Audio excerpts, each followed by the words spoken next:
नमस्कार दोस्तों, मैं रितेश उपाध्याय जीएस हब के ऑनलाइन प्लेटफॉर्म पे आप सभी का स्वागत करता हूं।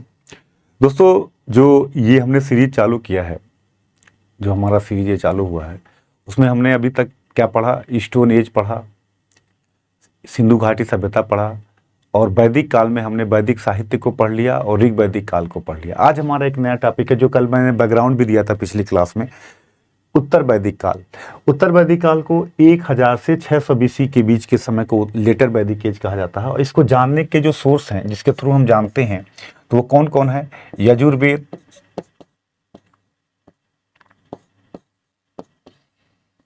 यजुर्वेद,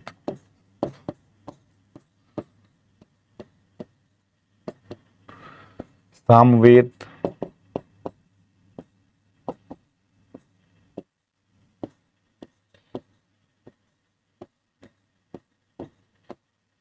अथर्ववेद,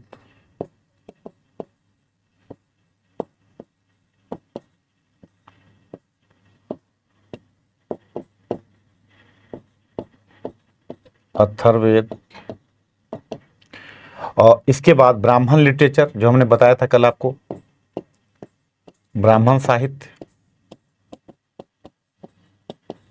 आरण्यक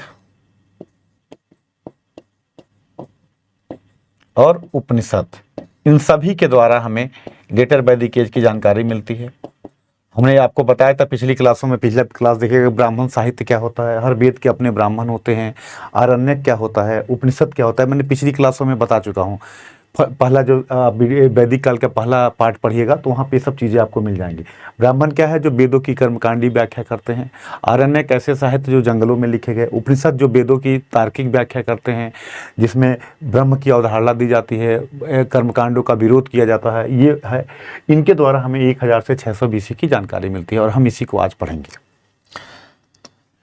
सबसे पहला पॉइंट आता है कि उत्तर वैदिक काल में आर्य कहां से कहां तक रहे, भौगोलिक विस्तार क्या रहा इनका, ज्योग्राफिकल एक्सपेंशन कहां से कहां तक रहा। तो इसकी जानकारी सबसे पहले मिलती है शतपथ ब्राह्मण में। शतपथ ब्राह्मण में इनकी जानकारी मिलती है कि ये लोग कहां तक पहुंच गए थे? सदा नीरा नदी तक पहुंच गए थे। दक्षिण में विदर्भ तक के लोग पहुंच गए थे। शतपथ ब्राह्मण में सदा नीरा नदी तक के पहुंच गए, इसकी जानकारी मिलती है। स्टोरी क्या है? In Shatapatha Brahmana the mention the story of Videgha Madhava. इसमें विदेथ माधव की कहानी है। विदेथ माधव की कहानी है, ये कभी पूछे तो याद रखिएगा। Mention the story of Videgha Madhava. Videgha Madhava क्या करता है? ब्राह्मण व्यक्ति होता है जो सरस्वती नदी से आग लेके मुंह पे चलता है और सदा नीरा नदी तक पहुंच जाता है, जंगलों को जलाते हुए। इसका मतलब कि ये लोग लोहे और आग के द्वारा, आयरन का प्रयोग इसी काल में चालू हुआ, आयरन और आग के द्वारा ये लोग जंगलों को जलाते हुए मगध, मतलब कह सकते हैं कि सदा नीरा गंडक नदी तक के लोग पहुंच गए थे। तो आर्यों का विस्तार हो गया, इसकी जानकारी हमें शतपथ ब्राह्मण से मिल जाती है। अब जो हरियाणा तक थे, अब वो धीरे धीरे बिहार तक पहुंच गए, दक्षिण में विदर्भ तक की जानकारी मिलती है। यहाँ तक के लोग लेटर वैदिक एज के 600 बीसी तक यहाँ तक पहुंच गए। दोस्तों, अब आता है कि क्या परिवर्तन आया ऋग वैदिक काल से इस काल में, क्या क्या परिवर्तन रहा, क्या मुद्दे आए, इसी चीज को हम समझने की यहाँ पे कोशिश करेंगे। बड़ा कूल होकर समझिएगा। अगर एक बार समझ गए तो अगर आप ऑप्शनल भी पढ़ रहे होंगे तो भी आपको कोई दिक्कत नहीं आएगी। क्या क्या परिवर्तन हुए, क्या हुआ, क्या मुद्दे रहे, ये चीजों को हम यहाँ पे देखने की कोशिश करेंगे। सबसे पहला अगर हम बात करें तो पॉलिटिकल बदलाव क्या हुआ, राजनीतिक बदलाव क्या हुआ, इनकी राजनीतिक स्थिति क्या थी।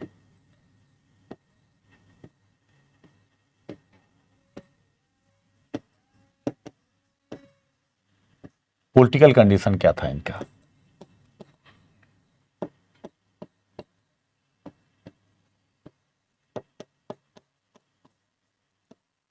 इनका राजनीतिक स्थिति क्या थी, पॉलिटिकल कंडीशन क्या था। सबसे पहला परिवर्तन आता है, राजा यहाँ पे जनपद का मालिक होने लगा। सबसे पहला परिवर्तन आता है, जो छोटे छोटे ट्राइब्स थे वो ज्वाइंट होने लगे और एक बड़े ग्रुप बनना लगा। मतलब छोटे छोटे कबीले जो थे ऋग वैदिक काल में, वो बड़े कबीले के रूप में बनने लगे, ज्वाइंट होने लगे। छोटे छोटे कबीले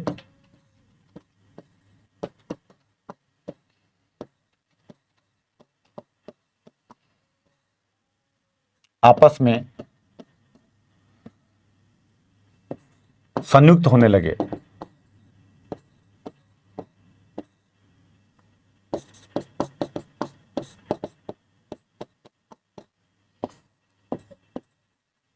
ज्वाइंट ऑफ ग्रुप्स, आपस में क्या होने लगे, ज्वाइंट होने लगे। जिसका एग्जाम्पल मिलता है इस पूरे उत्तर वैदिक काल में दो राज्य बड़े फेमस होते हैं। कुरु, कुरु किससे मिलके बनता है, कुरु मिलके बनता है पुरु। इसको मैं ऐसे ऊपर लिखता हूं, आप देखिए, छोटे छोटे कबीले ज्वाइंट होने लगे। इसका पहला एग्जाम्पल है कुरु। कुरु राज्य उत्तर वैदिक काल का बड़ा फेमस राज्य है कुरु। ये किससे मिलके बनता है, दो राज्यों से, पुरु और भरत। पुरु और भरत मिलके बनता है कुरु।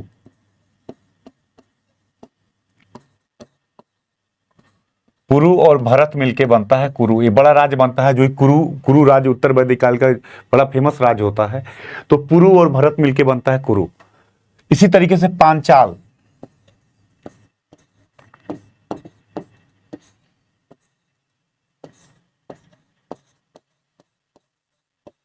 पांचाल ये मिलके बनता है क्रीवी और तुर्वस। इन दोनों को मिलके बनता है पांचाल, क्रीवी प्लस तुर्वस, इन दोनों को मिलके बनता है पांचाल।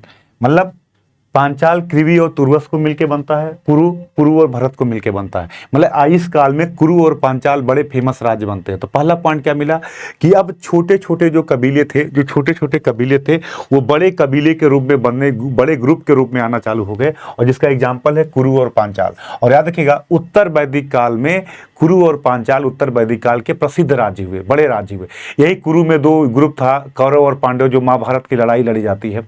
तो कुरु और पांचाल उत्तर वैदिक काल में, कुरु में कौन मिलके बना, ये क्वेश्चन पूछा जाता है। पुरु एंड भरत ये दोनों ज्वाइंट हुए तो एक नया राज्य बना कुरु।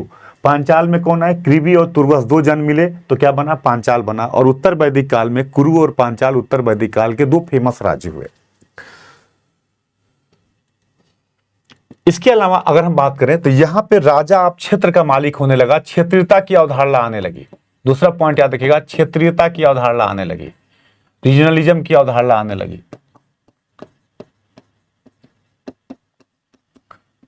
क्षेत्रीयता की अवधारणा आने लगी।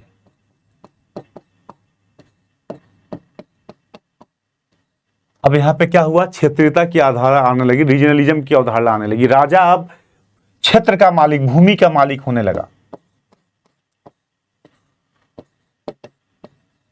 अब भूमि का मालिक होने लगा।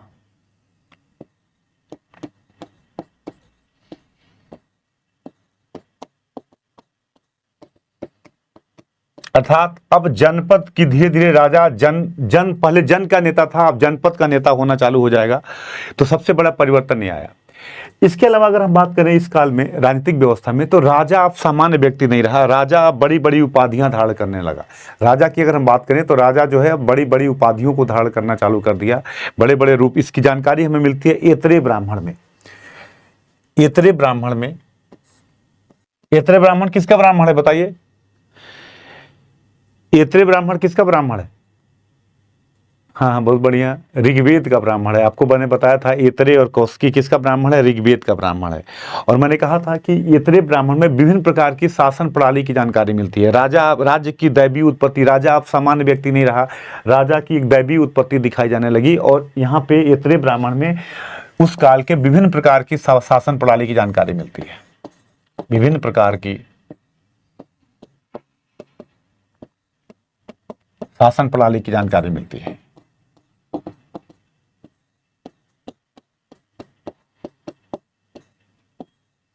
की जानकारी मिलती है।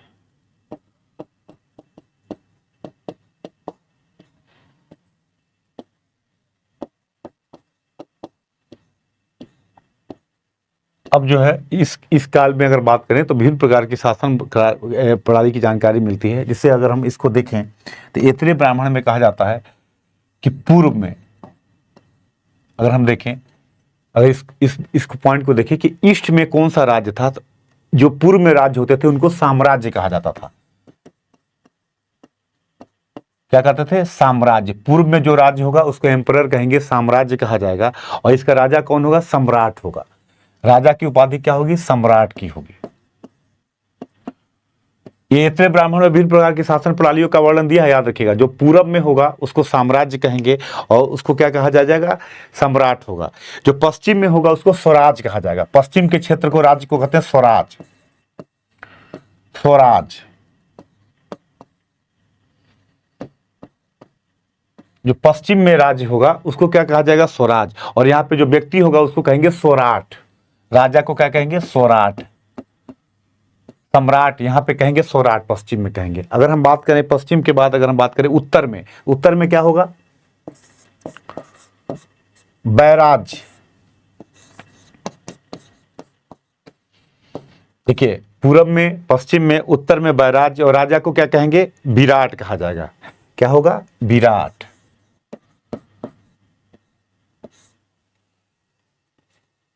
दक्षिण में क्या होगा, तो भोज कहते हैं। दक्षिण के राज्य को क्या कहते हैं, भोज। इस काल में बना।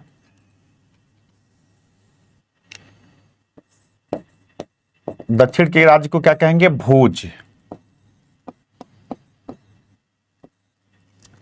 और राजा क्या होगा, तो राजा को कहा जाएगा भोज। राजा क्या हो गया, भोज। और मध्य देश में होगा राज्य, और राज्य के राजा को क्या कहेंगे, राजा। मध्य देश में क्या होगा, राज्य होगा, और इसको कहा जाएगा राजा। मतलब ये मेरे बताने का मतलब क्या है कि राजा अब सामान्य व्यक्ति नहीं रहा। राजा अब कई प्रकार की उपाधियां धारण करने लगा। अलग अलग क्षेत्र में राजा की अलग अलग उपाधियां, कहीं सम्राट कहते थे, कहीं स्वराट कहते थे, कहीं विराट कहा जाता था, कहीं भोज कहते थे, कहीं राजा कहा जाता था।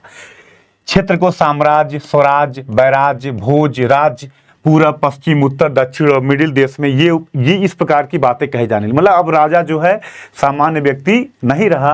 राजा कई प्रकार की उपाधियां धारण करने लगा, और राजा अब किसका, भूमि से जुड़ा व्यक्ति हो गया। पहले राजा केवल जन का नेता होता था, अब जनपद का नेता बनना चालू हो जाएगा।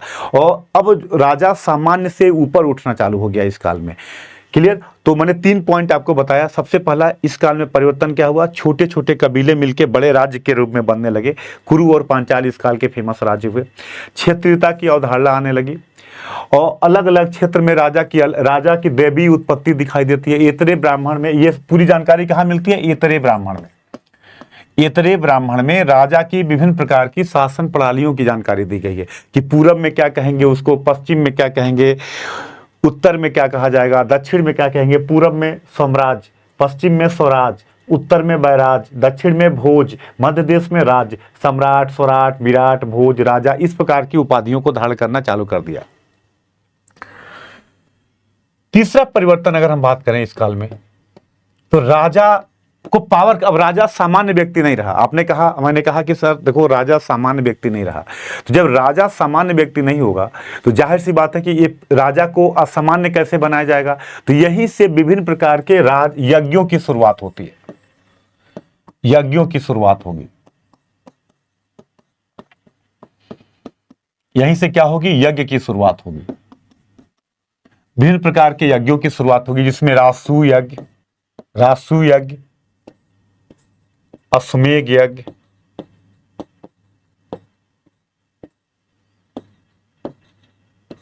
वाजपेयी यज्ञ,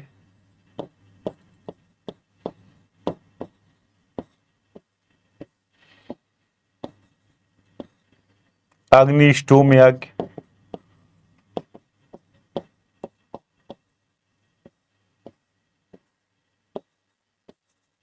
ये यज्ञ चालू होंगे। यहीं पे यज्ञों की शुरुआत होगी। रासु यज्ञ, अश्वमेध यज्ञ, वाजपेयी यज्ञ, अग्निष्टोम यज्ञ, विभिन्न प्रकार के यज्ञ चालू होंगे। तो यहीं पे दूसरा पॉइंट याद रखिएगा कि इसी काल में अब राजा को इसके थ्रू क्या मिलेगा, शक्ति मिलेगी। राजा को क्या मिलेगा, शक्ति मिलेगी। अलग अलग यज्ञों के द्वारा यहाँ पे राजा को अलग अलग क्या दिया जाएगा, पावर देने की कोशिश की जाएगी। ये परिवर्तन आएगा इस काल में। सबसे बड़ा परिवर्तन अगर हम बात करें तो ये आएगा कि राजा अब सामान्य व्यक्ति नहीं रहा, और राजा को क्या दिया जाने लगा, पावर देने की कोशिश की जाने लगी। अब अगर बात करें रासु यज्ञ क्या होता है, अगर हम देखें थोड़ा सा जान लीजिएगा। रासु यज्ञ क्या है, जो क्राउनेशन, राज्याभिषेक के समय जो यज्ञ किया जाता है, राज्याभिषेक के समय जो यज्ञ किया जाता है, समय जो यज्ञ किया जाता है,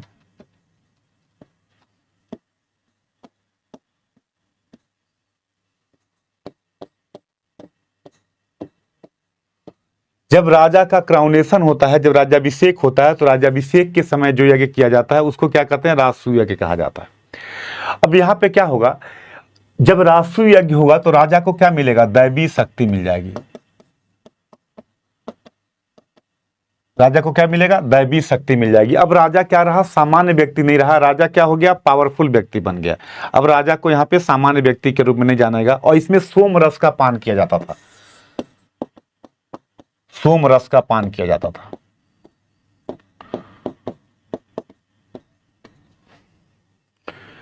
अब ये हो गया आपका। अब यहां से क्या हुआ, राजा अब सामान्य व्यक्ति नहीं रहा, राजा क्या हो गया, एक पावरफुल व्यक्ति बन गया। अब आपको अगर राजा बनाया जा रहा और यह यज्ञ कर दिया गया तो अब आपको वो शक्ति दे दी गई। मतलब अब आपको सामान्य व्यक्ति के रूप में लोग नहीं देखेंगे, अब आपको एक पावरफुल व्यक्ति के रूप में लोग देखेंगे। सबसे बड़ा परिवर्तन ये आया कि राजा अब सामान्य व्यक्ति के रूप नहीं रहा, दैवी शक्तियां उसको दी जाने लगी। इसका पहला एग्जाम्पल है राजसूय यज्ञ की। अब ये जब ये होगा तो अब देखिए ब्राह्मण का महत्व बढ़ेगा कि नहीं बढ़ेगा, क्योंकि यज्ञ कौन कराएंगे, ब्राह्मण कराएंगे, पुरोहित कराएंगे। अब राजा को शक्ति कौन दे रहा, ब्राह्मण दे रहा है यज्ञ के द्वारा, तो उसके बदले में ये क्या देंगे, इसको दक्षिणा देंगे।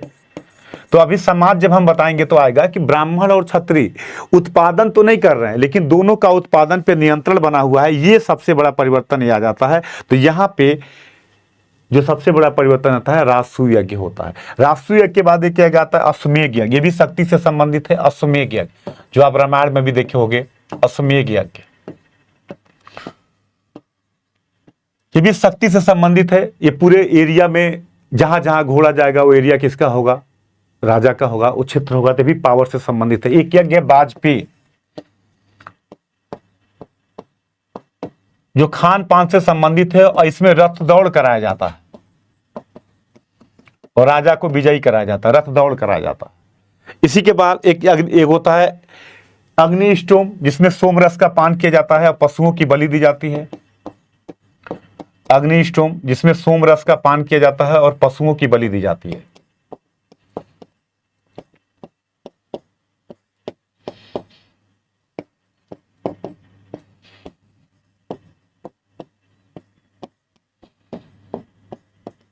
और पशुओं की बलि दी जाती है।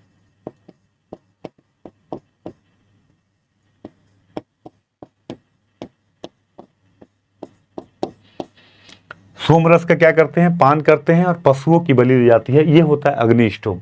मतलब अश्वमेध यज्ञ, राजसूय यज्ञ, वाजपेयी यज्ञ, अग्निष्टोम, ये सब क्या है, इस यज्ञ में कहते हैं कि यज्ञ करने वाले दोनों लोगों को, जो पति पत्नी दोनों होते हैं, उनको 1 साल तक सात्विक जीवन जीना पड़ता है और उसके बाद ये यज्ञ करने लायक होते हैं। तो इस प्रकार से ये यज्ञों की शुरुआत हुई और राजा अब सामान्य व्यक्ति नहीं रहा। तो मैंने क्या बताया, राजा विभिन्न प्रकार की उपाधियां धारण करता था, जिनकी जानकारी हमें कहां से मिलती है, एतरे ब्राह्मण से। एतरे ब्राह्मण अभी मैंने आपको बताया, एतरे ब्राह्मण। और इसके बाद हमने बताया कि यज्ञ होते थे, कई प्रकार के यज्ञ थे और इससे राजा को दैवी पावर मिलता था। और जब यज्ञ होगा तो देखिए मैंने क्या बताया था, वेदों के बाद ब्राह्मण ग्रंथ लिखे गए। इसका मतलब क्या था कि ब्राह्मण ग्रंथ का मतलब कि ब्राह्मण से कर्म कांडों का महत्व बढ़ गया। मतलब 1000 ईस्वी के आसपास ब्राह्मणों की सुप्रीमेसी बढ़ गई, कर्म, क्योंकि यज्ञ चालू हो गए और यज्ञ कौन कराएगा, यही लोग कराएंगे। तो ब्राह्मण और क्षत्रिय में गठबंधन दिखाई देता है और ये दोनों क्या हो गए, विशेषाधिकार वर्ग हो गए, मतलब प्रिविलेज क्लास हो गए, जो उत्पादन तो नहीं करते थे, प्रोडक्शन नहीं करते थे, लेकिन इनका पूरे प्रोडक्शन पे कंट्रोल था। प्रोडक्शन पे पूरा क्या था, इनका कंट्रोल था। तो इस प्रकार से ये परिवर्तन यहाँ पे दिखाई देता है। पॉइंट क्लियर है, किसी कोई डाउट? हाँ बेटा, बहुत बढ़िया बेटा, बहुत बढ़िया। अब देखिए इसके बाद जब ये आने लगा तो सबसे पहला यह है कि गृहस्थ जीवन में जो देखिए कैसे कर्मकांडों का महत्व बढ़ता है। गृहस्थ जीवन में कई प्रकार के यज्ञ चालू हुए। अब ये तो यज्ञ हो गया, बड़े यज्ञ हो गए। गृहस्थ जीवन में पंच महायज्ञ की शुरुआत हुई। पंच महायज्ञ, तो कैसे पूरी बदलता है पंच महायज्ञ। मतलब एक गृहस्थ को, गृहस्थ जीवन में अगर कोई व्यक्ति है तो उसको 5 प्रकार के यज्ञ, ये पंच महायज्ञ गृहस्थ आर्यों को करना पड़ेगा। पहला क्या होगा, अब बताइए पहला यज्ञ क्या होता है, बताइए कुछ। हाँ बहुत बढ़िया बेटा, पहला होता है ब्रह्म यज्ञ या ऋषि यज्ञ। ब्रह्म यज्ञ या इसी को कहा जाता है ऋषि यज्ञ। देखिए मैं हर वो एरिया बता दे रहा हूं कि अगर आप केवल क्लास कर लें तो चाहे फैक्चुअल हो चाहे प्री का हो चाहे मेंस का हो, आपको कोई दिक्कत नहीं आएगी। ब्रह्म यज्ञ या ऋषि यज्ञ क्या होता है, व्यक्ति पढ़ाई लिखाई करके, पठन पाठन करके, इस यज्ञ को पठन पाठन करके इस यज्ञ, इस ऋण को से मुक्त पाता है, इसको करना पड़ता है। तो एक तरीके से बात करें तो प्राचीन ऋषियों के प्रति कृतज्ञता व्यक्त करता है, पठन पाठन करता है, और इसके बाद क्या करता है, इस ऋण से, इस यज्ञ को करके क्या होता है, एक तरीके से मुक्त होता है। इसके बाद दूसरा यज्ञ क्या होता है, आप जीवन में एक गृहस्थ क्या करता है बताइए, देव यज्ञ, देवताओं की पूजा अर्चना करता है। दूसरा कार्य क्या करता है, देव यज्ञ, देवताओं की पूजा अर्चना करना। देखिए एक कर्म है जो आपको करना पड़ेगा, देवताओं की पूजा अर्चना करना। आज भी आदमी यही करता है, देवताओं की पूजा अर्चना करके इस यज्ञ की पूर्ति करता है। तीसरा क्या होगा, पितृ यज्ञ होगा, पितृ यज्ञ।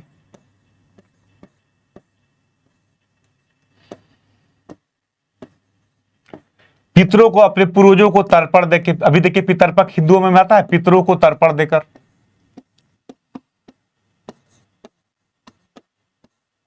मतलब पितरों की पूजा करके, उनको करके इस यज्ञ की पूरा की जाती है। एक होता है नृयज्ञ या मनुष्य यज्ञ, नृयज्ञ या मनुष्य यज्ञ।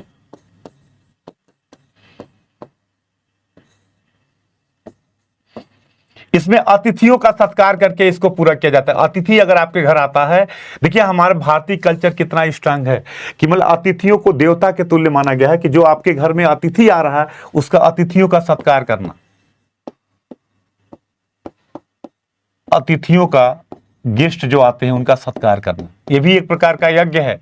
अगर कोई अतिथि आपके यहाँ आ रहा है, उसका सम्मान आप नहीं करते हो, तो समझ लो कि ये भी एक जो आपका कर्म है, आप उसको पूरा नहीं करते हो। देखिए कितना शानदार हमारा रिलीजन है ये, कि कैसे सभी को, देखिए पूर्वजों को भी सम्मान देने की बात करता है, अतिथियों को सम्मान देने की बात करता है, देवताओं को सम्मान देने की बात करता है, पढ़ाई लिखाई करके ऋषियों के प्रति सम्मान व्यक्त करने की बात करता है। और इसके बाद आप कहोगे और क्या बचा, अब देखिए और क्या बचा, एक आता है भूत यज्ञ बलि, भूत यज्ञ, इसको ट्रांसलेट मत करेगा, हिंदी इंग्लिश में सेम लिखिएगा, भूत यज्ञ बलि। ये होता है जीव जंतुओं के प्रति सेवा भाव करके, जितने जीव जंतु हैं, पक्षी हैं, उनके प्रति सम्मान व्यक्त करके, उनके प्रति सेवा भाव व्यक्त करके इसको किया जाता है, कृतज्ञता ज्ञापन की जाती है। ये होता है भूत यज्ञ, मतलब जीव जंतु जितने भी हैं उनके प्रति, मतलब इसलिए कहते हैं जीवों का कल्याण करिए, पशुओं पर दया करिए। ये देखिए पांचों चीज आ गया, मतलब जितने भी चीजें हैं हमसे जुड़े, पशु पक्षी, इनके प्रति कृतज्ञता व्यक्त करना, इनके प्रति सेवा भाव रखना, अतिथियों के प्रति सेवा भाव रखना, पितरों के प्रति सेवा भाव रखना, देवताओं के प्रति सेवा भाव रखना, ये पंच महायज्ञ हैं जो हर गृहस्थ जीवन में, पारिवारिक जीवन में एक व्यक्ति करता है। और आज भी लोग करते हैं। देखिए पशुओं को केला खिलाना, बंदरों को केला खिलाना, कल्याण करना, अतिथियों का सत्कार करना, पितरों के लिए तर्पण, अभी पितरपक्ष आएगा, हिंदू का एक महीना देखिए पितरों को तर्पण दिया जाता है, देवताओं की पूजा करना, पढ़ाई लिखाई करके ऋषियों के प्रति कृतज्ञता व्यक्त करना। ये 5 प्रकार के यज्ञ हैं जो मानव जीवन में व्यक्ति गृहस्थ जीवन में करता है, जो यहाँ पे आ गया है। क्लियर? तो एक तो बड़े बड़े यज्ञ की शुरुआत हुई जो राजा करेंगे, राजसू यज्ञ, अश्वमेध यज्ञ, वाजपेयी यज्ञ, अग्निष्टोम यज्ञ, और आम जो सामान्य व्यक्ति है वो इन प्रकार से इन चीजों को करके देव यज्ञ, पितृ यज्ञ, नृयज्ञ, भूत यज्ञ, ये यज्ञ करके व्यक्ति अपने जीवन को सकारात्मक बनाएगा। ये कर्म दिए गए, ये परिवर्तन दिखता है। तो देखिए जब क्षेत्रीयता आएगी, भूमि की अवधारणा आएगी, तो ये सब परिवर्तन दिखाई देना चालू हो जाएंगे, ये सब परिवर्तन होगा। अब अगर हम बात करें तो और क्या परिवर्तन आया इस काल में, हमने परिवर्तन क्या बताया कि छोटे छोटे कबीले बड़े कबीले के रूप की अवधारणा बनने लगे, छोटे छोटे कबीले क्या होने लगे, बड़े कबीले के रूप में बनने लगे। पहला परिवर्तन हमने बताया। दूसरा परिवर्तन हमने बताया कि कुरु पांचाल जैसे बड़े राज्य आए, कुरु पांचाल इस काल के बड़े फेमस राज्य हुए। अब देखें समाना, ये तो हो गया असमानता। इसके बाद समानता के पहलू अगर देखें, यज्ञों की शुरुआत हो गई, हमने राजसू यज्ञ, वाजपेयी यज्ञ, अग्निष्टोम यज्ञ, ये बड़े बड़े यज्ञ हमने बताया। हमने ऋण गृहस्थ जीवन में 5 यज्ञ बताया, नृयज्ञ, पितृ यज्ञ, देव यज्ञ, ऋषियों के प्रति अर्पण, ये पूरी चीजें हमने आपको बताई। अब देखिए क्या हुआ, अगर प्रशासन की बात करें तो सभा, समिति और विदत, सभा और समिति की भूमिका अभी भी थी। सभा और समिति की भूमिका थी। आपको याद होगा जब हम ऋग्वेद पढ़ा रहे थे तो ऋग्वेद के दौरान हमने बोला था, आपको बताया था कि सभा और समिति की भूमिका अभी भी दिखाई देती है। और इसके अलावा राजा रत्नियों के, रत्नी अधिक 12 अधिकारियों के समूह होता था। इसमें रत्नियों के घर जाता था, जैसे सूतकार, कर्मकार, तक्षणकार, बढ़ई, ये सभी लोग होते थे। इनका भी महत्व रहा इस काल में, रत्नी की भूमिका बनी रही। इसके अलावा अस्थपति, सतपति नामक दो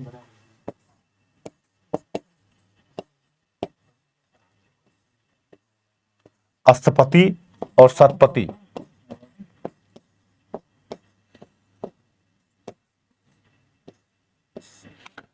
अस्थपति और सतपति नामक दो प्रकार के अधिकारी रहे। अगर हम बात करें अस्थपति कौन था, तो ये सीमा क्षेत्र का प्रशासक था, फ्रंटियर क्षेत्र का, सीमा क्षेत्र का प्रशासक था।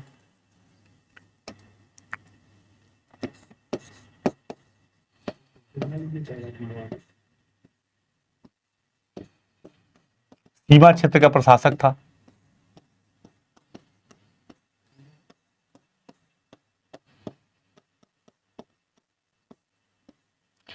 अस्थपति कौन था, तो अगर बात करेंगे तो ये सीमा क्षेत्र का प्रशासक था। और ये सतपति कौन था, 100 ग्राम के समूहों पे होता था। ये सतपति, ये 100 ग्राम समूहों पे होता था।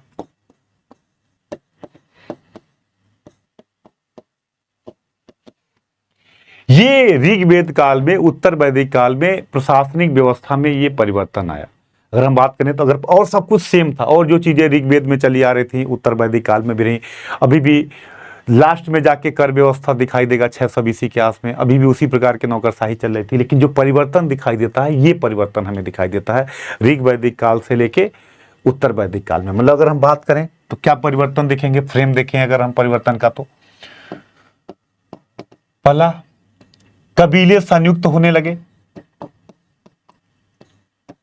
पहला पॉइंट क्या हुआ, कबीले संयुक्त होने लगे, जिसमें मैंने क्या एग्जांपल दिया, कुरु और पांचाल। कुरु किससे मिलके बना, पुरु और भरत से।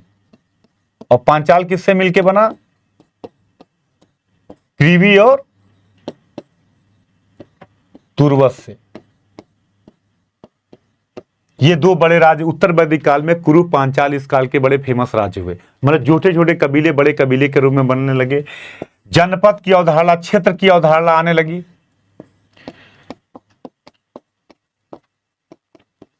जनपद की अवधारणा आने लगी, क्षेत्रीयता की अवधारणा आने लगी।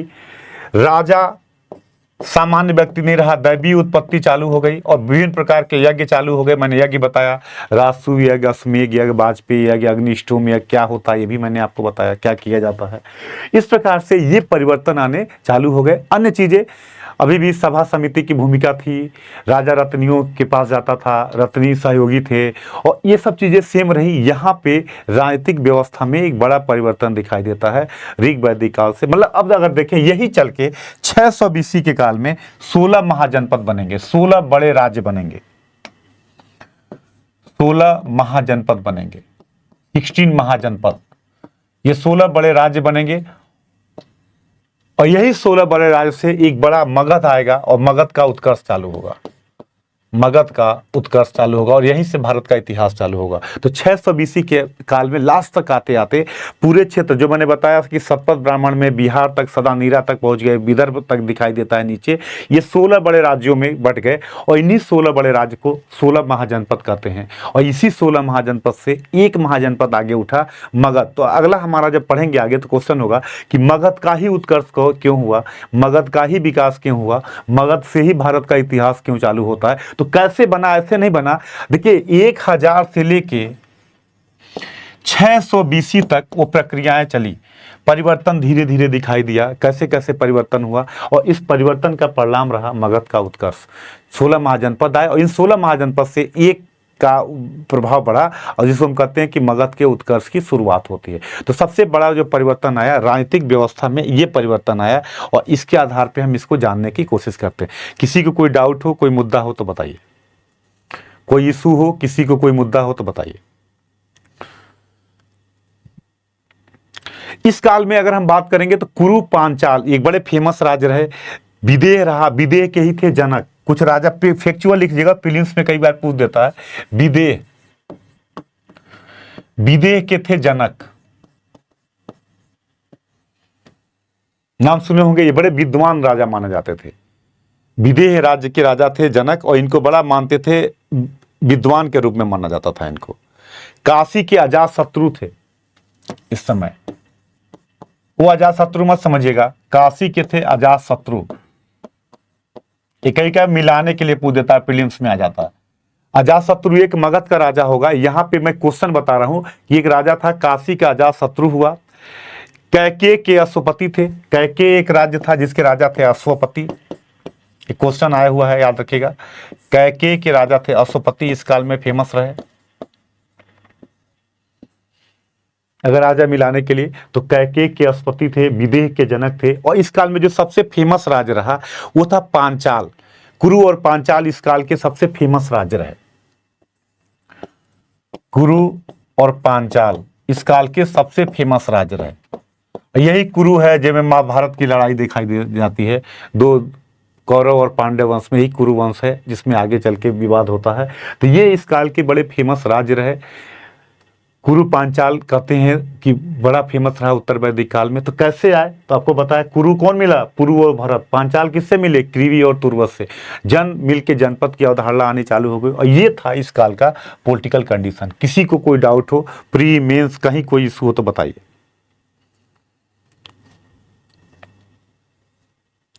किसी को कोई ड्यूटी कोई भी प्रॉब्लम हो, हाँ एकदम मस्ती के साथ देखिएगा, क्योंकि ये मस्ती वाला टॉपिक ही है। यही पता चलता है कि भारत में राज्य की अवधारणा कैसे आती है, यहीं से जानते। देखिए केवल एक परिवर्तन हुआ, कृषि से पशुपालन से कृषि हुआ, राजा भूमि का मालिक हुआ, और देखिए अवधारणा आ गई, बड़े बड़े यज्ञ चालू हो गए। जब यज्ञ होगा, देखिए वैदिक साहित्य मैंने पढ़ाया था, तो मैंने क्या कहा था कि वेद के बाद कौन आएंगे, ब्राह्मण। याद होगा पिछली क्लास में। अब देखिए जब बड़े बड़े यज्ञ चालू हुए तो उत्तर वैदिक काल में सबसे पहले सुप्रीमेसी किसकी आएगी, ब्राह्मणों की आएगी। ब्राह्मण साहित्य लिखे जाएंगे, क्योंकि राजा को आपको राजा बनाना है, तो अब जनता में बताना पड़ेगा कि आप सामान्य व्यक्ति नहीं हो। तो इसके लिए क्या होगा, राजसूय यज्ञ होगा। तो कौन कराएगा, ब्राह्मण कराएंगे। जब ब्राह्मण राजसूय यज्ञ कराएंगे तो राजसूय यज्ञ होगा, तो राजा को दैवी शक्ति दी जाएगी, और राजा अब दैवी रूप ले लिया, और उसके बदले में राजा ब्राह्मण को क्या देगा, दक्षिणा देगा। तो ब्राह्मण और क्षत्रिय उत्पादन तो नहीं करते थे, लेकिन दोनों का उत्पादन पे नियंत्रण हो गया। इस तरीके से पंच महायज्ञ क्या है ये पूछा जाए तो पंच महायज्ञ में क्या आएगा, ऋषि यज्ञ पठन पाठन करके, पितृ यज्ञ, नृयज्ञ या मनुष्य यज्ञ अतिथियों का सत्कार करके, भूत यज्ञ जीव जंतुओं का कल्याण करके। इस प्रकार से जब हम करते, देव यज्ञ देवताओं के प्रति सम्मान व्यक्त करके। हम गृहस्थ जीवन में 5 महायज्ञ होता है, याद रखिएगा। अगर कभी आ जाए कल्चर में कि ये गृहस्थ को कौन से यज्ञ करने होते हैं, 5। ये गृहस्थ जीवन में 5 ही काम व्यक्ति करता है। पठन पाठन करता है, ऋषियों के प्रति सम्मान देता है, देवताओं की पूजा करके देवताओं के प्रति सम्मान व्यक्त करता है, पितरों के प्रति पूजा करके अपने पितरों के प्रति सम्मान व्यक्त करता है, अतिथि सत्कार करके अतिथियों के प्रति नृ यज्ञ करता है, मनुष्य यज्ञ करता है। और भूत यज्ञ क्या होता है, जीव जंतुओं का कल्याण करना, पशु पक्षियों इनके प्रति कृतज्ञता व्यक्त करना। ये 5 काम होता है। और याद रखिएगा आपको भी जीवन में इन 5 कामों को करना चाहिए। धर्म के रूप से ये 5 काम को, गृहस्थ को पंच महायज्ञ कहा जाता है। इसको जीवन का मानव सामान्य जीवन, देखिए सामान्य जीवन में यज्ञ ये है, और राजाओं के लिए कौन है, राजसूय यज्ञ, वाजपेयी यज्ञ, अग्निष्टोम यज्ञ ये है। तो ये जीवन में, तो इसका मतलब क्या हुआ, कर्म कांडों का महत्व बढ़ जाएगा।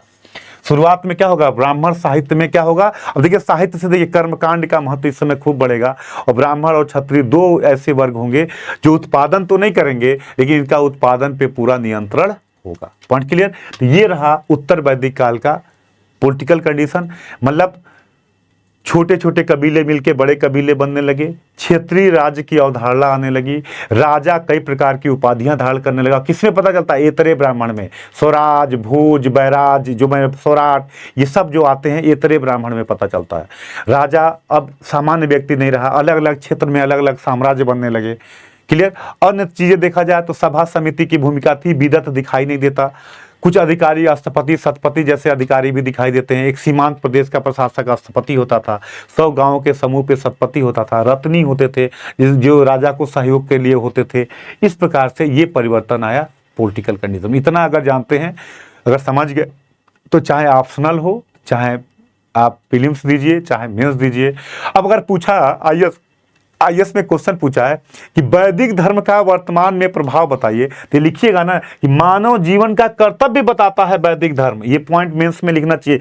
ये 5 कर्तव्य हैं जो गृहस्थ जीवन में हम सभी को कर। अब बताइए, पशु पक्षियों का कल्याण करो, हमारा धर्म बताता है, कहता है यज्ञ है एक, कुत्तों पशु पक्षी जितने भी जीव जंतु हैं उनके प्रति कृतज्ञता व्यक्त करना, यह यज्ञ है, एक पुण्य है ये। आज हम कहते हैं तो हमारा धर्म भी तो यही कहता है। प्रासंगिक हुआ कि नहीं हुआ? यही साल आईएएस का क्वेश्चन था, देखिए कितना बढ़िया पूछा है। अतिथि सत्कार, अतिथि भगवान का रूप होता है। आपके घर में कोई आ गया तो आपका उसकी सम्मान अगर आप नहीं करते हो तो ये पाप है। तो अतिथि सत्कार हमारा कल्चर है, तो हमारा धर्म भी बोला। आज भी अतिथि को हम कहते हैं देवता के तुल्य माना जाता है, आज भी प्रासंगिक है।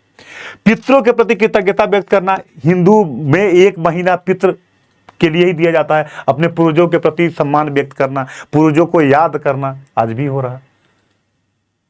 देव यज्ञ, देवताओं के प्रति कृतज्ञता व्यक्त करना, देवताओं के प्रति सम्मान व्यक्त करना। और ऋषि यज्ञ, पढ़ाई लिखाई करके अगली पीढ़ी तक चीजों को पहुंचाना, ऋषियों के प्रति कृतज्ञता व्यक्त के 5 काम है। तो गृहस्थ का 5 महायज्ञ यहां पे बताया गया। आज बताइए, यही तो हो रहा है। तो क्या वैदिक धर्म प्रासंगिक नहीं है? यही तो पूछा आईएएस में। ये लाइफ स्टाइल अगर हम 5 मान लें तो हमारा जीवन नैतिक हो जाए। हम आज अतिथि को समझें, जीव जंतुओं पक्षियों का कल्याण करें, जो निरीह जानवर हैं, जो भूखे प्यासे गर्मियों में, उनके प्रति हमारे अंदर संवेदना पैदा होगी। उनके लिए हम पानी, इसकी व्यवस्था, ये यज्ञ है एक। ये आप मंदिर मंदिर घूमते हैं, उनको अगर एक भूखे जानवर को खाना खिलाते हैं, पानी पिलाते हैं, तो यज्ञ के बराबर पुण्य मिलता है। ये कहता है वैदिक धर्म। अब बताइए कितना बड़ा, मतलब सबके बारे में सोचने वाला धर्म है। सबको सोचता है कि हर व्यक्ति का कल्याण हो। ये है, तो ये परिवर्तन आया इस काल में, और इस अवधारणा ने पूरी की पूरी बदलाव कर दिया। पॉइंट क्लियर है? अब आता है समाज।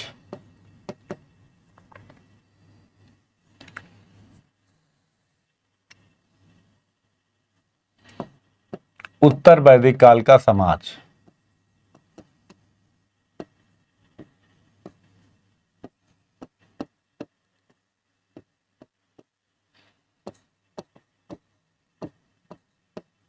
सोसाइटी में क्या परिवर्तन आया?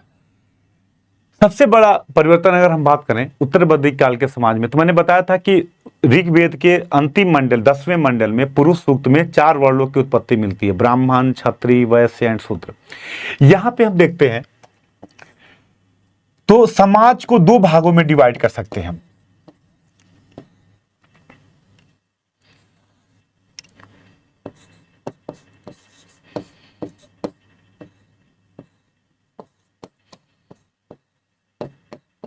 दो भागों में विभाजित था।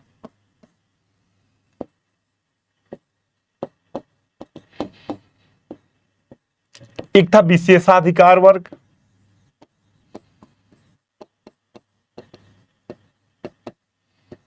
विशेषाधिकार वर्ग, प्रिविलेज क्लास,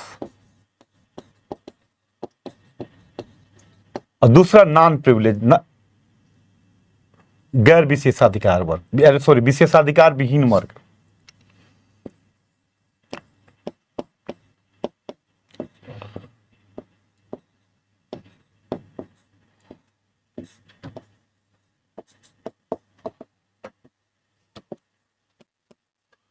विशेषाधिकार वर्ग में कौन थे? ब्राह्मण और क्षत्रिय। विशेषाधिकार विहीन वर्ग में कौन था? वैश्य और शूद्र। मतलब यह विशेषाधिकार वर्ग जो था, अभी आपने बताया ब्राह्मण और क्षत्रिय,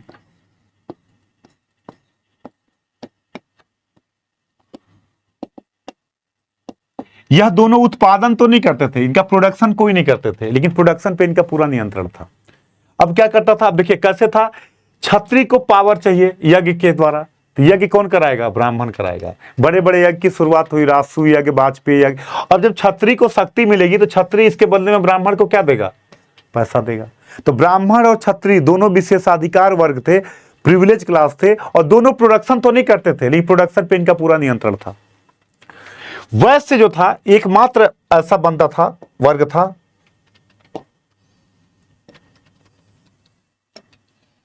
वैश्य वर्ग। वैश्य वर्ग जो था ये प्रोडक्शन तो करता था, उत्पादन करता था, मतलब आर्थिक रूप से ये संपन्न था, आर्थिक रूप से ये संपन्न था, प्रोडक्शन की पूरी जिम्मेदारी इसकी थी, लेकिन इसको वो सोशल राइट और वो पॉलिटिकल राइट का एक्सरसाइज नहीं कर पाता था जो ब्राह्मण और क्षत्रिय कर रहे थे।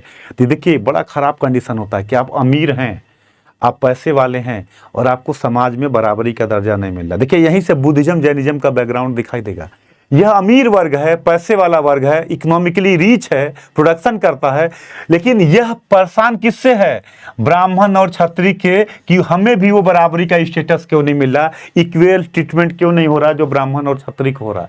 तो ये क्या करेगा? एक ऐसे धर्म की डिमांड करने की कोशिश करेगा जो हमें भी बराबरी का दर्जा दे, और यहीं से धीरे धीरे डिमांड किसकी होगी? एक नए धर्म की जो सबको बराबरी की बात करे, और पैदा क्या होगा? बुद्धिज्म और जैनिज्म। तो बैकग्राउंड है, ये संपन्न, इन लोगों ने काफी सपोर्ट किया, ये संपन्न वर्ग है, लेकिन इसको भी वो सम्मान नहीं मिल रहा जो मिलना चाहिए, जो ब्राह्मण और क्षत्रिय को मिल रहा। तो ये डिमांड क्या करेगा? एक ऐसे धर्म की डिमांड की बात करेगा जहां इसको इक्वल ट्रीटमेंट मिले, जहां इसको बराबरी की बात की जाए। तो यहीं से देखिए कोई भी चीज हवा में नहीं आता। अगर आपको आईएएस नहीं बनना होगा तो लाख आपके पिताजी कहते आप पढ़ लो, आप नहीं पढ़ोगे, क्योंकि ये जो योग होता है अंदर से आता है, अंदर से फीलिंग आनी चाहिए। जब तक नहीं आएगी आप लाख हम यहाँ पढ़ो कहीं और पढ़ो, कोई फर्क नहीं पड़ता दबाव में। लेकिन जब फीलिंग आ जाएगी तो जबरदस्ती, तो रात दिन आपको दिखाई नहीं देगा, केवल ये दिखाई देगी कि हम डीएम बन चुके हैं, घर गांव में आ रहे हैं। जब आपको लगे, जब आप डिप्रेशन में जाएं या लगे कि नहीं मैं डिमोटिवेट हो रहा हूं, तो एक काम जरूर करिए, वो दिन याद करिए कि जिस दिन रिजल्ट आएगा और पता चला कि आपका 20वीं रैंक है, और वो खबर जब आपके पिताजी सुनेंगे, जब वो खबर आप अपने पिताजी को बताओगे तो क्या फीलिंग आएगी आपको? वो दृश्य कल्पना करिए। उस दिन के लिए जिंदा रहिए ना, उस दिन के लिए पढ़ाई करिए, कि जो फीलिंग आएगी जब हम अपने पिताजी को बताएंगे कि पापा मेरा देखो आईएएस में हो गया, वो क्या फीलिंग होगी? वो माँ, आपके परिवार के लोग जो माँ बाप भाई बहन जुड़े होंगे, वो क्या सोचेंगे, क्या फीलिंग आएगी? जब ये कल्पना करिएगा तो आपके अपने दुख दर्द भूल जाइएगा और पढ़ने में मन लगना चालू हो जाएगा।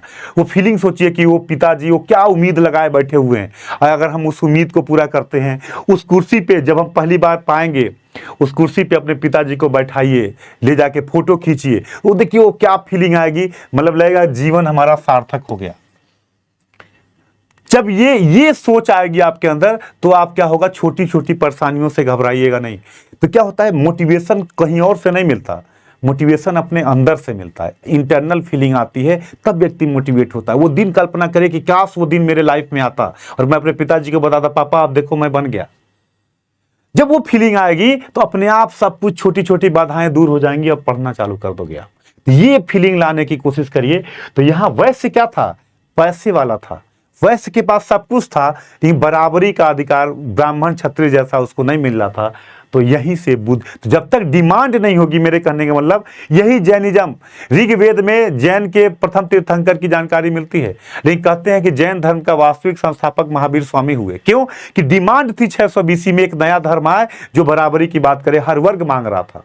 तो यहां पे समाज में वैश्य इकोनॉमिकली तो रीच था, लेकिन इसको यो बराबरी का दर्जा नहीं मिल रहा था जो मिलना चाहिए। शूद्र, अब देखिए ब्राह्मण क्षत्रिय और वैश्य को द्विज कहते थे। ब्राह्मण, क्षत्रिय और वैश्य, इन तीनों को सामूहिक रूप से द्विज कहा जाता था।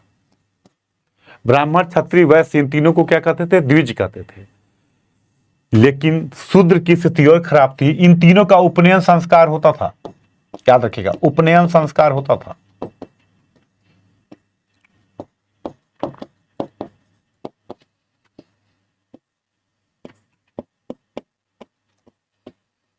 इन तीनों का उपनयन संस्कार होता था। उपनयन संस्कार मतलब जनेऊ संस्कार, इन तीनों का होता था। ब्राह्मण का भी होता था, क्षत्रिय का भी होता था, वैश्य का भी होता था। लेकिन शूद्र की स्थिति और खराब हो गई इस काल में, और शूद्र का उपनयन संस्कार बंद हो गया।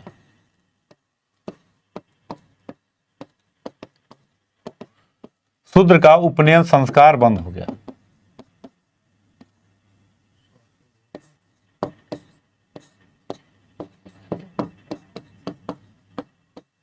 क्या हो गया? शूद्र का उपनयन संस्कार बंद हो गया। आप सोचो, दो ऋग वैदिक काल में मैं कहता हूं मैं कवि हूं, मेरी माँ आटा पीसती है, मतलब सभी लोग एक ही घर में रह सकते थे। यहाँ पे समाज में भेदभाव दिखाई देना चालू हो गया और धीरे धीरे क्या होगा, वर्ण जो है जाति में परिवर्तित होना चालू हो गया।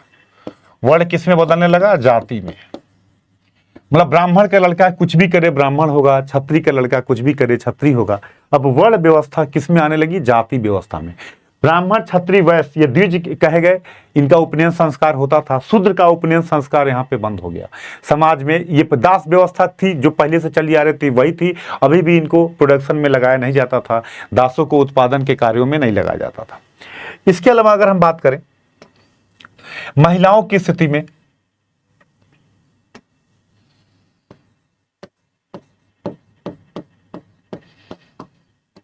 महिलाओं की स्थिति में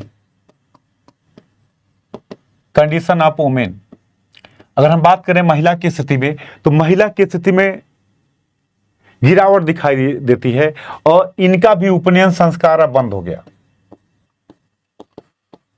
उपनयन संस्कार बंद हो गया।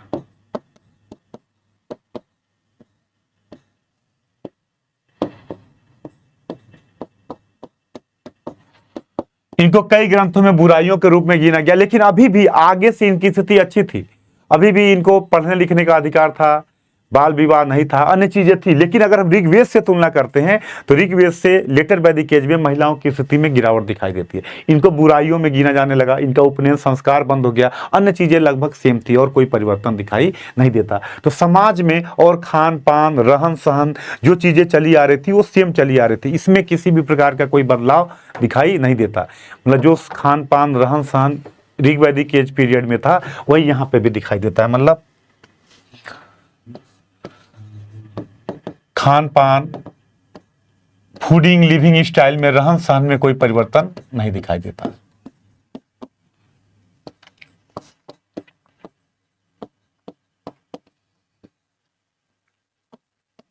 परिवर्तन नहीं दिखाई देता, इनमें कोई परिवर्तन, खान पान रहन सहन इन चीजों में किसी भी प्रकार का कोई परिवर्तन नहीं दिखाई देता। लेकिन दोस्तों अब देखो तो ये चारों वर्ण के बारे में अगर हम देखें कैसे 600 BC में एक नए धर्म की डिमांड हुई, थोड़ा सा यहाँ पे बैकग्राउंड समझिएगा।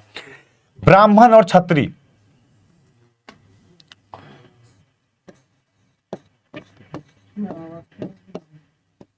अब ब्राह्मण ब्राह्मण क्या है, यज्ञ कर रहा, ये प्रोडक्शन न करते हुए प्रोडक्शन पे इसका नियंत्रण है। क्षत्रिय है, कई बार आता है कि ब्राह्मण ऋग उत्तर वैदिक काल में ब्राह्मण और क्षत्रिय में भी सर्वश्रेष्ठता के लिए, श्रेष्ठता के लिए, सुप्रीमेसी के लिए संघर्ष दिखाई देता है।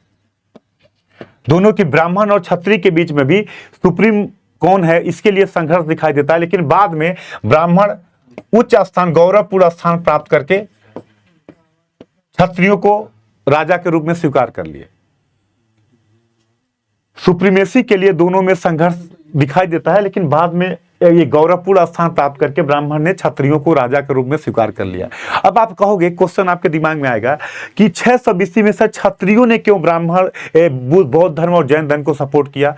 देखिए क्या था, अभी क्वेश्चन बहुत अच्छा क्वेश्चन है कि आपके साथ ये दोनों एक साथ मिले हुए थे। तो ऐसा क्या हुआ कि 600 BC में जब मगध का उत्कर्ष चालू होगा तो बिंबिसार, अजातशत्रु जैसे लोग ये बौद्ध धर्म को सपोर्ट करेंगे, इनको तो वैदिक धर्म को सपोर्ट करना चाहिए था। अब देखिए कारण क्या था इसका। 600 BC के काल में, देखिए थोड़ा सा ऊपर का है, अगर जो IAS सही में देना चाहते हैं तो इस कॉन्सेप्ट को समझिएगा। 600 BC के काल में क्या हुआ कि बड़े बड़े महाजनपद बन रहे थे, बड़े बड़े राज्य बन रहे थे। बड़े बड़े क्या बन रहे थे? राज्य बन रहे थे।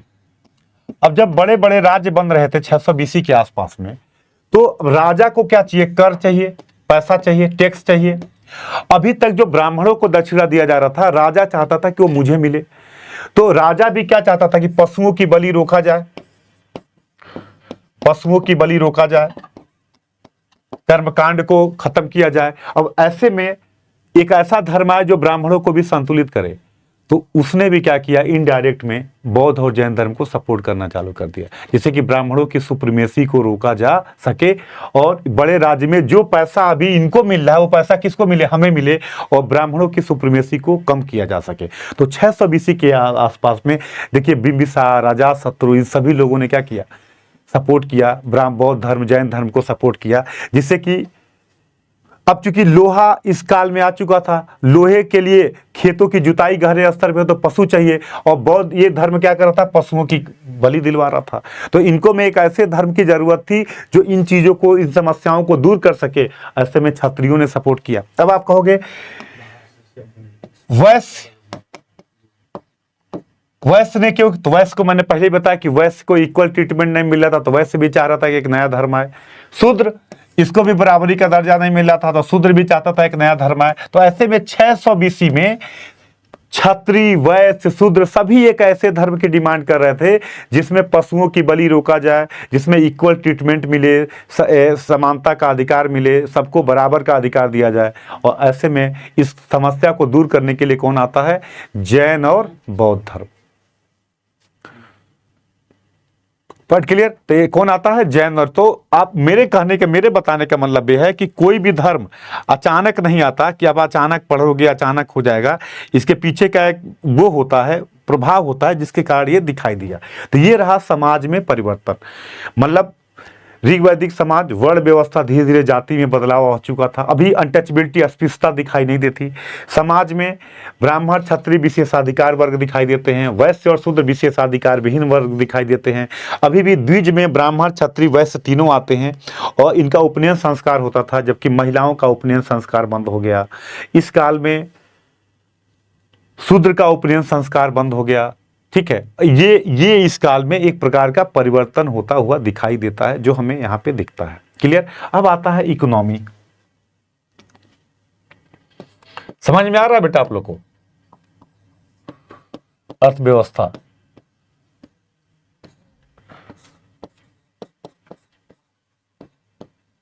इकोनॉमी,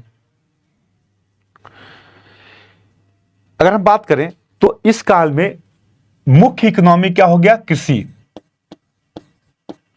पशुपालन से कृषि क्या हो गया, कृषि हो गया। अब कृषि होगा तो क्या देगा, स्टेबल लाइफ का साक्ष्य देगा, तो अस्थायित्व जीवन दिखाई देने लगता है।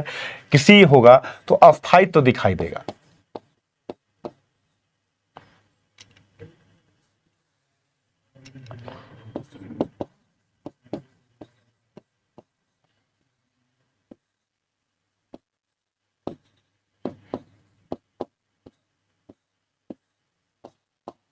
अस्थायित्व दिखाई देता है, स्टेबल लाइफ दिखाई देती है।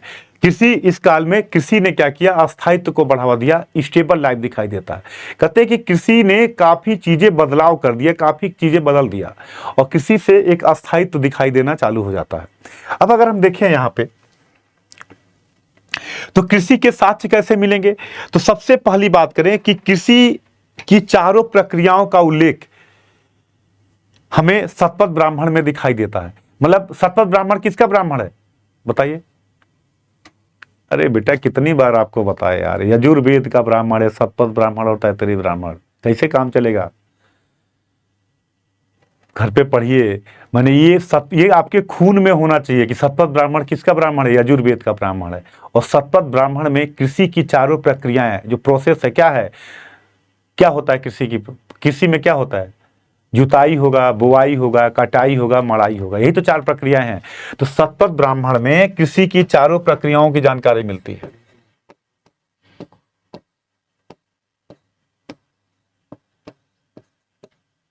शतपथ ब्राह्मण में कृषि की चारों प्रक्रियाएं मिलती हैं।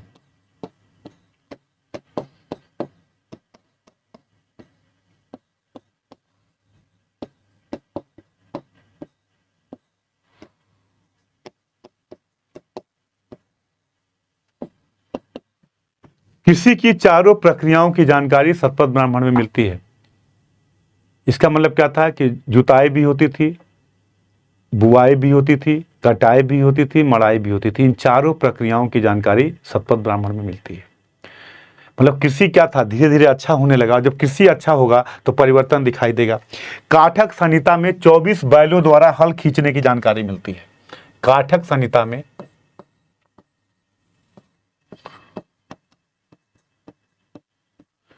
24 बैलों द्वारा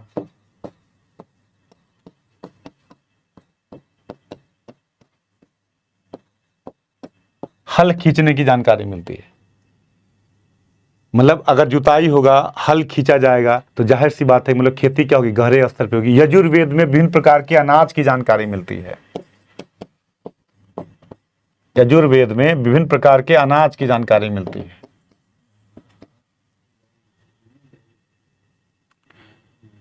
यजुर्वेद में विभिन्न प्रकार के अनाज की जानकारी मिलती है। इस प्रकार से इस काल में कृषि की प्रक्रियाएं दिखाई देती हैं। कृषि अथर्ववेद में कहते हैं कि पृथ्वी ने सबसे पहले हल और कृषि को जन्म दिया। अथर्ववेद के अनुसार पृथ्वी ने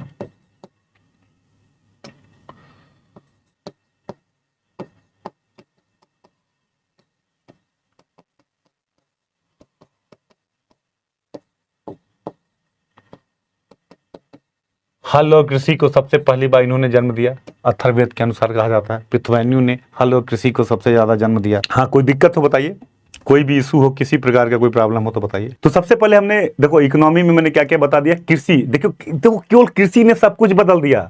राजा जो सामान्य व्यक्ति होता था असामान्य व्यक्ति होने लगा, पावरफुल हो गया, भूमि से जुड़ गया व्यक्ति। जब सामूहिक भूमि से जुड़ेगा तो जाहिर सी बात है भूमि व्यक्तिगत संपत्ति की जब अवधारणा आएगी तो विवाद भी चालू होंगे, समाज में अस्थायित्व तो भी आएगा। तो कृषि मेन इकोनॉमी हो गई। पशुपालन तो रहा, हर समाज में रहा, लेकिन कृषि मेन हो गया। कृषि में कृषि की प्रक्रियाओं की जानकारी मिलती है। हमने बताया कि कृषि की चारों प्रक्रियाओं की जानकारी शतपथ ब्राह्मण में मिलती है। काठक संहिता में हल खींचे की जाने की जानकारी मिलती है। यजुर्वेद में विभिन्न प्रकार के अनाज की जानकारी मिलती है। अथर्ववेद से पता चलता है कि पृथ्वी ने पहली बार हल और कृषि को जन्म दिया। इस प्रकार से कृषि बेहतर थी।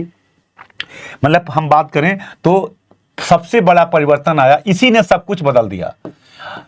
कृषि होगा तो समाज में क्या आने लगा, अस्थायित्व आने लगा, स्टेबिलिटी आनी चालू हो गई।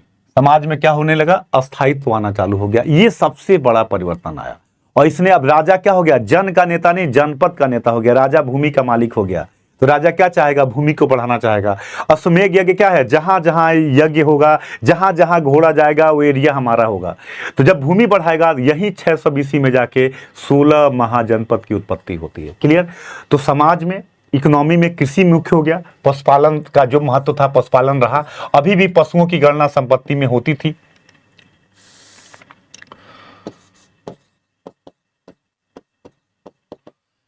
इसके अलावा उद्योग विभिन्न प्रकार के, अगर सेकेंडरी सेक्टर की बात करें तो पुरुष मेघ सूक्त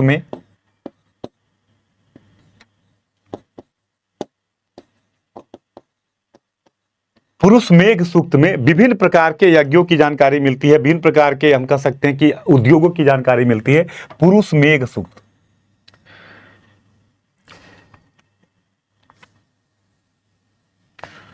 सूतकार, रथकार, बढ़ई,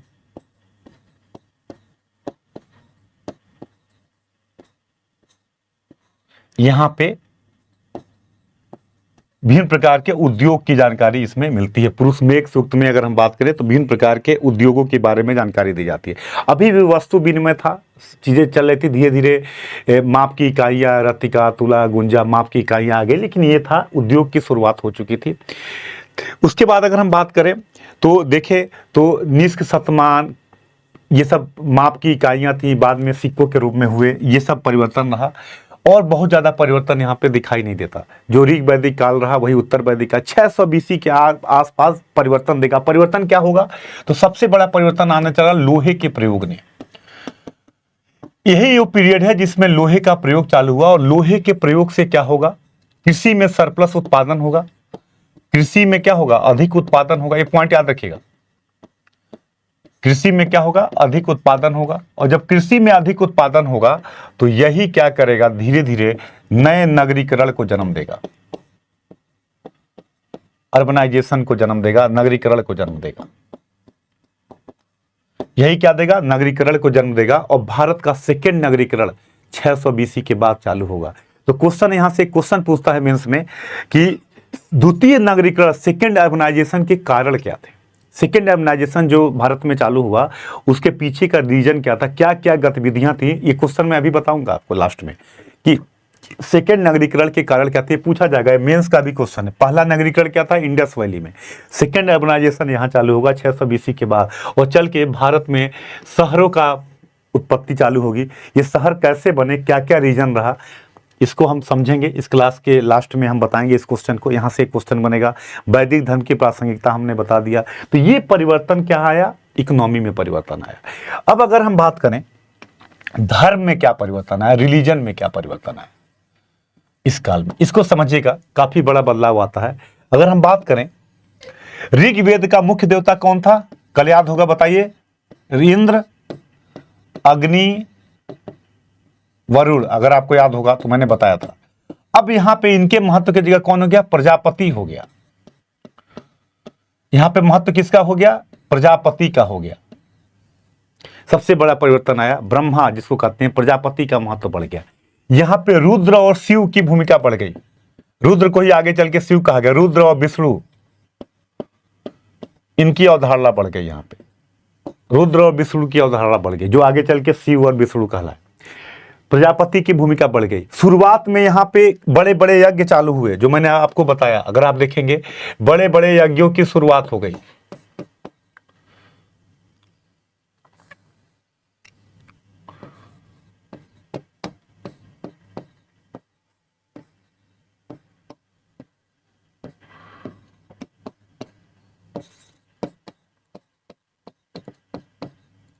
बड़े बड़े यज्ञ की शुरुआत हो गई।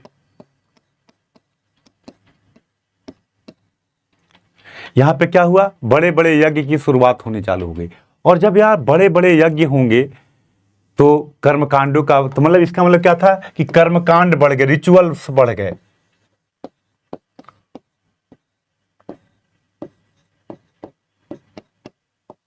गोत्र की अवधारणा आ गई। यहां कॉन्सेप्ट ऑफ गोत्र, गोत्र की अवधारणा आ गई।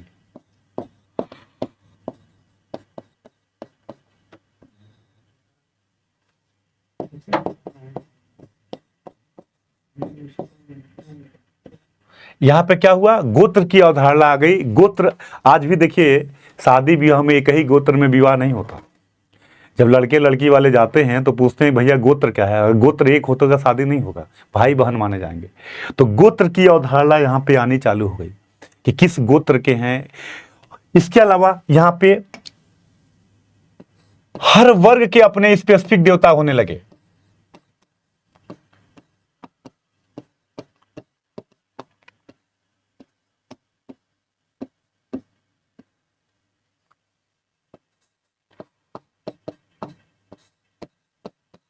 हर वर्ग के अपने देवता होने लगे। जैसे पूषण शूद्रों के देवता हो गए। मतलब यहीं से आगे चल के कुल देवी, कुल देवता का अवधारणा दिखाई देता है। कुल देवता का यह भी अवधारणा आ गई समाज में। इसके अलावा देखो कर्मकांड बढ़ेगा तो देखिए, मैं कहा जाता है कि अति सर्वत्र वर्जते। जब अति होता है तो उसका विरोध भी चालू होता है। यहां पे जब ये चीजें होंगी तो अब सबसे बड़ी समस्या क्या आएगी, जीवन कैसे जिया जाए, लाइफ को कैसे जिया जाए, ये एक बड़ी प्रॉब्लम आएगी कि कैसे लाइफ को जिया जाए। तो यहां देखिए लाइफ को जीने के लिए कुछ काम आए। सबसे पहली बार यहीं पे 4 आश्रम आते हैं। 4 आश्रम व्यवस्था की जानकारी मिलती है। 4 आश्रम व्यवस्था की जानकारी मिलती है।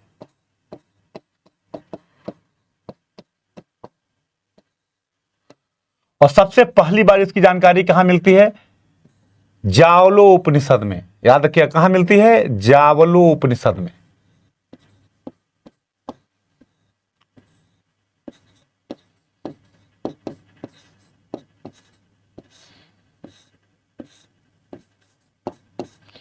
चारों उपनिषद की जानकारी कहां मिलती है, जावलो उपनिषद में मिलती है। और 4 आश्रम की जानकारी कहां मिलेगी, जावलो उपनिषद में। और ये 4 आश्रम कौन है, ब्रह्मचर्य,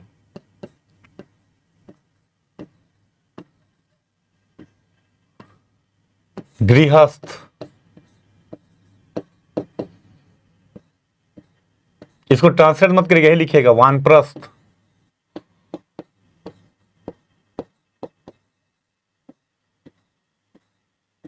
और सन्यास।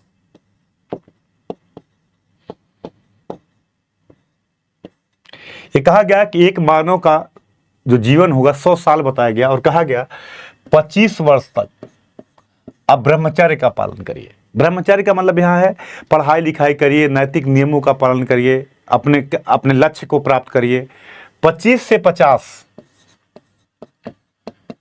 आप पारिवारिक जीवन में रहिए, अपनी जिम्मेदारियों को निभाइए।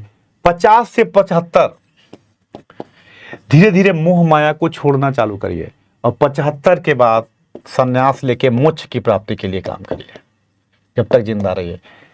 मतलब सोचिए कितना शानदार रिलीजन है, लाइफ को कितना बेहतर बताता है। अगर हम इसको मान लें तो जीवन में किसी से कोई गिला शिकवा नहीं करेंगे। कहा जाता है, इसीलिए नहीं इतिहास पढ़ा जाता है, इतिहास आपके मानसिक भूख को शांत करता है। आज आपको नहीं, आज आप सोचना चाहिए कि कोई भी कमीशन का एग्जाम हो, आईएएस दीजिए, यूपी पीसीएस दीजिए, बिना इतिहास के काम नहीं चलता। क्यों?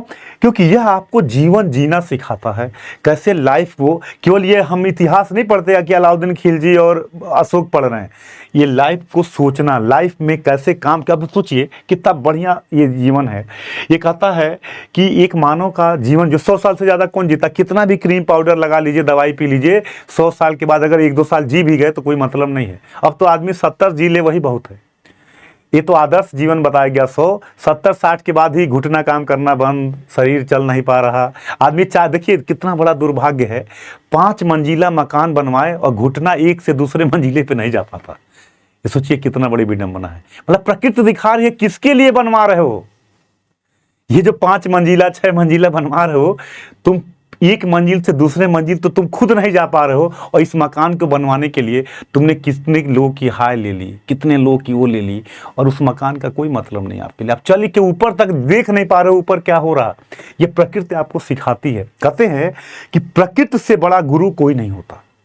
आप कहोगे मैं क्यों कह रहा हूं?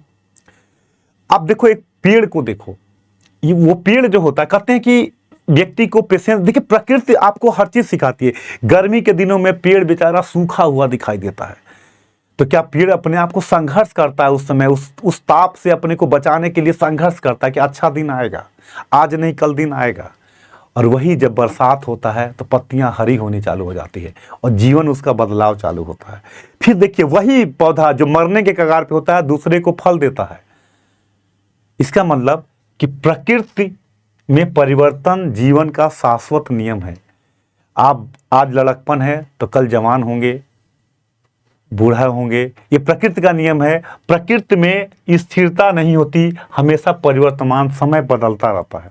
इसका मतलब अगर कभी खराब समय भी आए तो व्यक्ति को परेशान नहीं होना चाहिए और संघर्ष करना चाहिए। प्रतिकूलता को अनुकूलता बनाने के लिए और मेहनत करना चाहिए। क्यों? क्योंकि प्रकृति हमें सिखाता है कि जो पेड़ में एक पत्ते नहीं थे, 4 महीने बाद देखिए कैसे पत्ते लगे, हरा भरा हो गया। मतलब समय बदलता है। समय, अगर कभी ऐसे समय आए, आजकल देखिए क्या भौतिकता के युग में हम काफ़ी परेशान रहते हैं। कई बार क्या होता है, डिप्रेशन में चले जाते हैं, विकल्प हमें लगता है सब कुछ खत्म हो गया, हम सुसाइड जैसी घटनाएं बढ़ने लगी। अब सोचिए आईएएस होकर व्यक्ति अगर सुसाइड कर ले रहा है तो क्या मानसिक रूप से कितना टूटा होगा वो।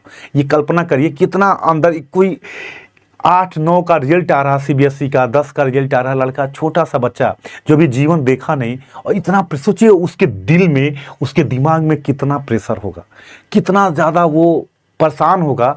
और रिजल्ट आता है, उसको लगता है दुनिया खत्म हो गई और सुसाइड कर लेता है। तो इसके जिम्मेदार कौन है?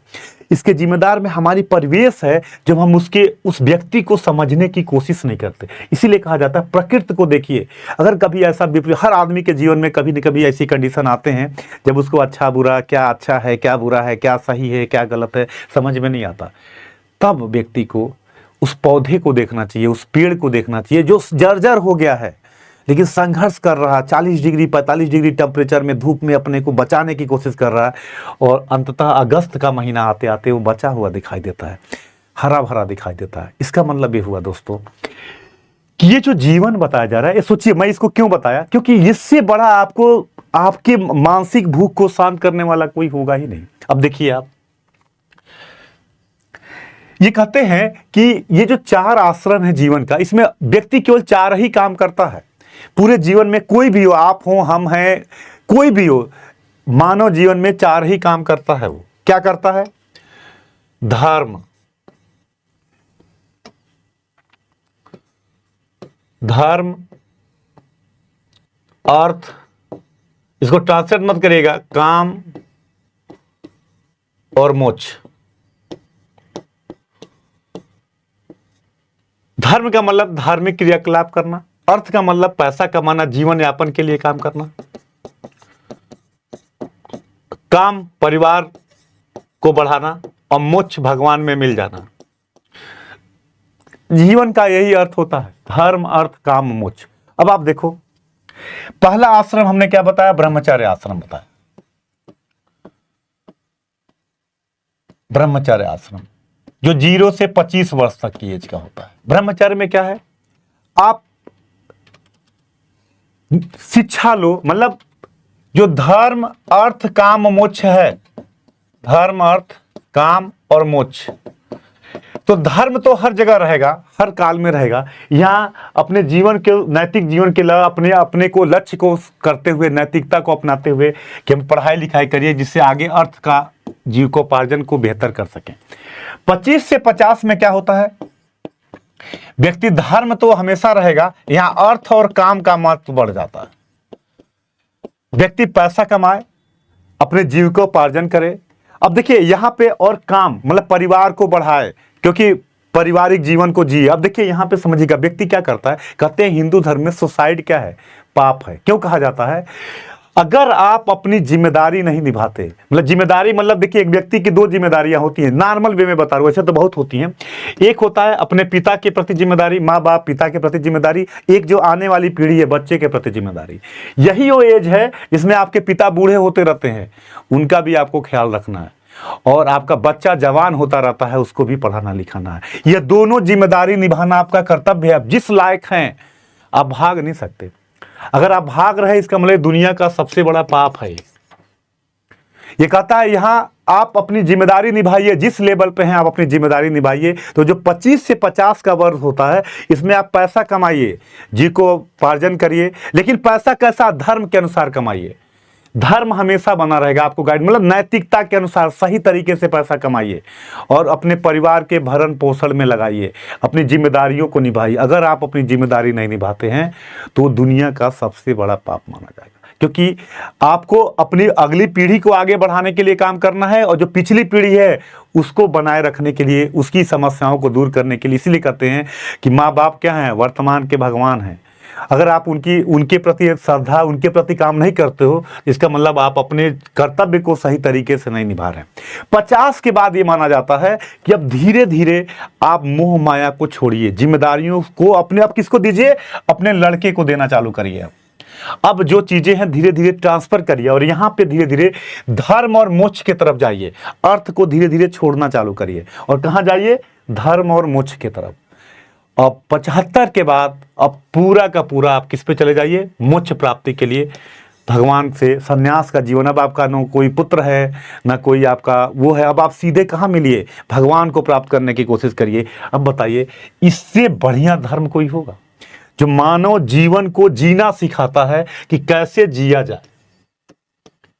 ये लिखिएगा, कल्चर में आएगा कैसे लाइफ को जिया जाए।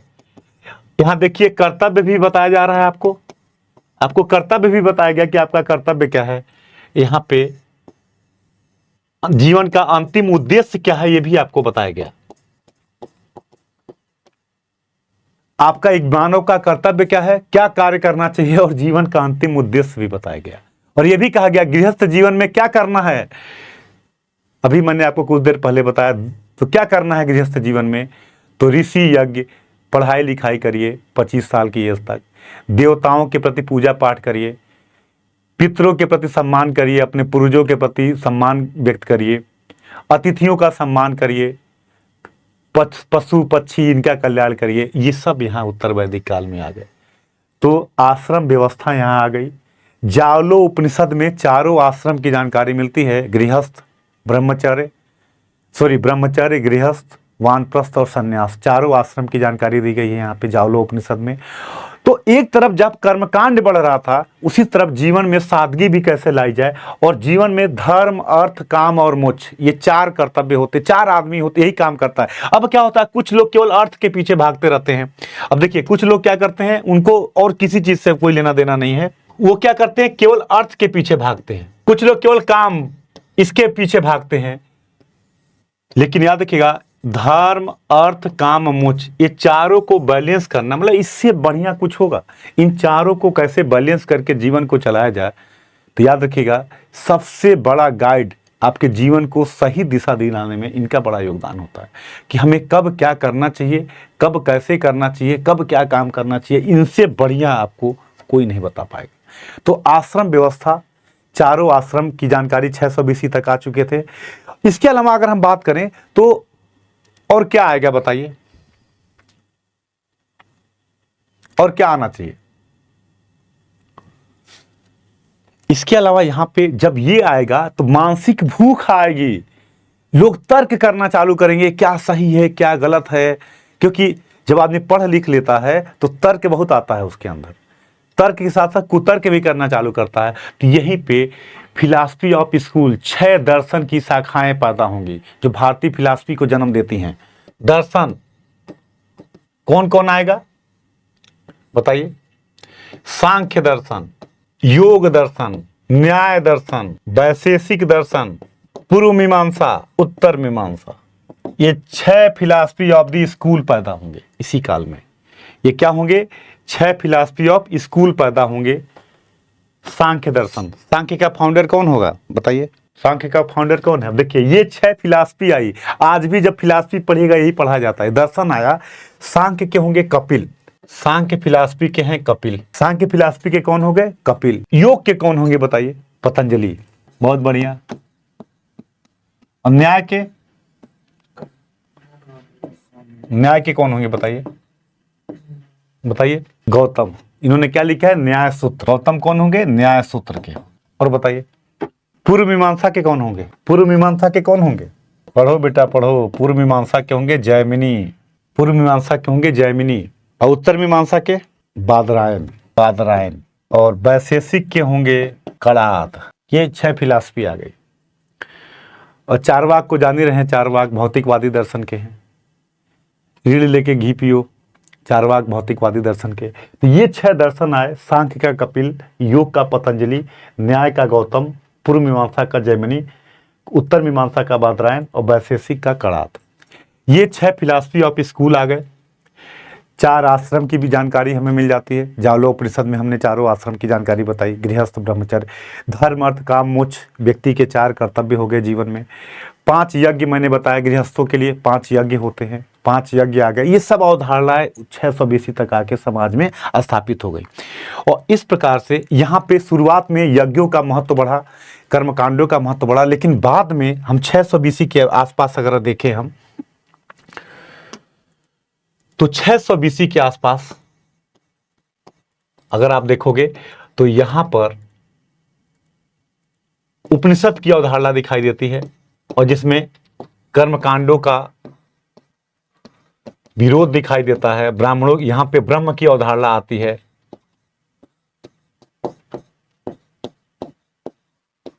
और तार्किक, वेदों की तार्किक व्याख्या की जाती है। और इस प्रकार से यह आंतरिक रिफॉर्म भी है वैदिक धर्म का, जो उपनिषद के रूप में दिखाई देता है। तो इस प्रकार से 600 BC में अगर हम धार्मिक परिवर्तन की बात करें तो हमें क्या दिखाई देता है? शुरुआत में बड़े बड़े यज्ञ दिखाई देते हैं, बड़े बड़े यज्ञ चालू हो गए। देवताओं में इंद्र, अग्नि, वरुण की भूमिका गौड़ हो गई, और प्रजापति, रुद्र, शिव, इनकी भूमिका महत्वपूर्ण बन गई। इसके अलावा हम परिवर्तन की बात करें तो दूसरा परिवर्तन हमें ये दिखाई देता है कि इस काल में आश्रम व्यवस्था दिखाई देने लगी। मानव जीवन को कैसे जिया जाए, इन पे काम होना चालू हो गया। लास्ट में फिलॉसफी ऑफ स्कूल हमें जो 6 थे वो दिखाई देते हैं, यहाँ पे परिवर्तन हुआ। इस प्रकार से धर्म में, लेकिन अब एक क्वेश्चन आता है कि वैदिक धर्म में वो क्या चीजें आई? वैदिक धर्म उस काल के राजनीतिक, सामाजिक और आर्थिक विकास में बाधक बन रहा था। वैदिक धर्म कैसे उस काल के पॉलिटिकल, सोशल, इकोनॉमिक और रिलीजियस डेवलपमेंट में बाधक बन रहा था, इसको कैसे जानेंगे?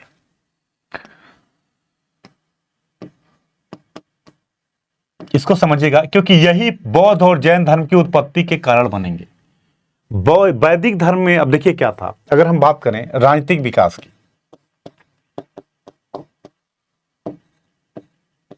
तो हम कहते हैं कि पॉलिटिकल डेवलपमेंट में वैदिक रिलीजन क्या बन रहा था? एक बैरियर खड़ा कर रहा था, एक बाधक की भूमिका निभा रहा था। तो वो बाधक की भूमिका कैसे निभा रहा था, क्या कर रहा था कि बैरियर्स बन रहे थे। ये क्वेश्चन आपके दिमाग में ये चीजें आनी चाहिए। सबसे पहला मुद्दा अगर हम देखें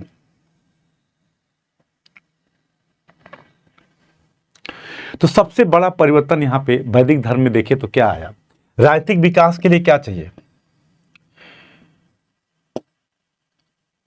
पैसा चाहिए। पैसा के लिए कृषि बेहतर हो, कर मिलेगा तभी कृषि बेहतर होगी, तो क्या होगा, टैक्स मिलेगा, टैक्स मिलेगा तो राज्य की क्या होगी, इनकम होगी, ये होगा। अब जब वैदिक धर्म में पशुओं की बलि दी जा रही है, समझिएगा, वैदिक धर्म में क्या हो रहा है, पशुओं की बलि दी जा रही है।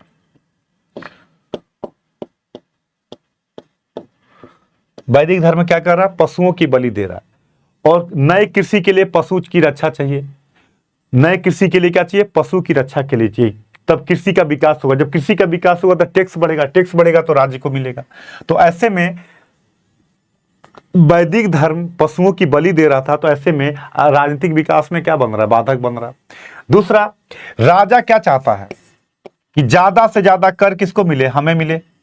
और जब यज्ञ होंगे ये होंगे तो पैसा कहां जाएगा, ब्राह्मणों के पास जाएगा। तो ऐसे में जो पॉलिटिकल डेवलपमेंट हो रहा था, डिमांड कुछ और थी, और वैदिक धर्म अपने को उस डिमांड के अनुकूल बना नहीं पा रहा था। तो ऐसे में जाहिर सी बात है कि समस्या पैदा होगी, और ये समस्या पैदा हुई और बाधक बनने लगा। और एक ऐसे धर्म की पॉलिटिकल सिस्टम एक ऐसे धर्म की डिमांड करना चालू कर दिया जो बराबरी का दर्जा दे, और बुद्धिज्म जैनिज्म की डिमांड हो गई।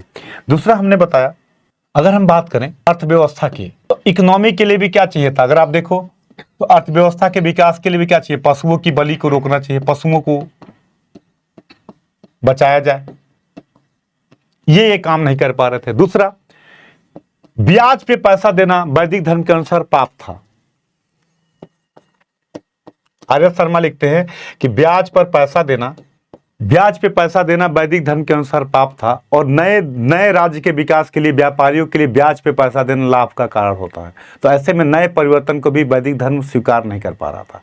तीसरा एक पॉइंट कहते हैं कि एक क्षेत्र के बाहर अगर नदी क्रॉस करके जाते हैं तो आपका धर्म परिवर्तित हो जाएगा, और व्यापार के लिए लोगों को दूर दूर जाना पड़ेगा। तो ऐसे में पशु बलि को रोक नहीं पा रहे हैं, ब्याज पे पैसा देने को सपोर्ट नहीं कर पा रहे। तो नई जो इकोनॉमी आ रही है, उस इकोनॉमी को वैदिक धर्म क्या कर रहा है, सपोर्ट नहीं कर पा रहा। ऐसे में यह वर्ग क्या चाहता है, यह वर्ग चाहता है कि कैसे बदलाव किया जाए। तीसरा अगर हम बात करें समाज, तो हमने आपको बताया कि वैदिक धर्म के अनुसार समाज में वैश्य और शूद्र को बराबरी का दर्जा नहीं मिल रहा। वैश्य पैसे वाला तो है, इन वैश्य को वो स्थान नहीं मिल रहा है जो मिलना चाहिए, और शूद्र की स्थिति भी खराब हो रही है। तो ऐसे में ये भी लोग भी चाहते हैं कि एक नया धर्म आए जो हमें क्या दे, बराबरी का दर्जा दे। ये क्या दे, एक नया धर्म आए जो हमें बराबरी की बात करे, बराबरी का दर्जा दे।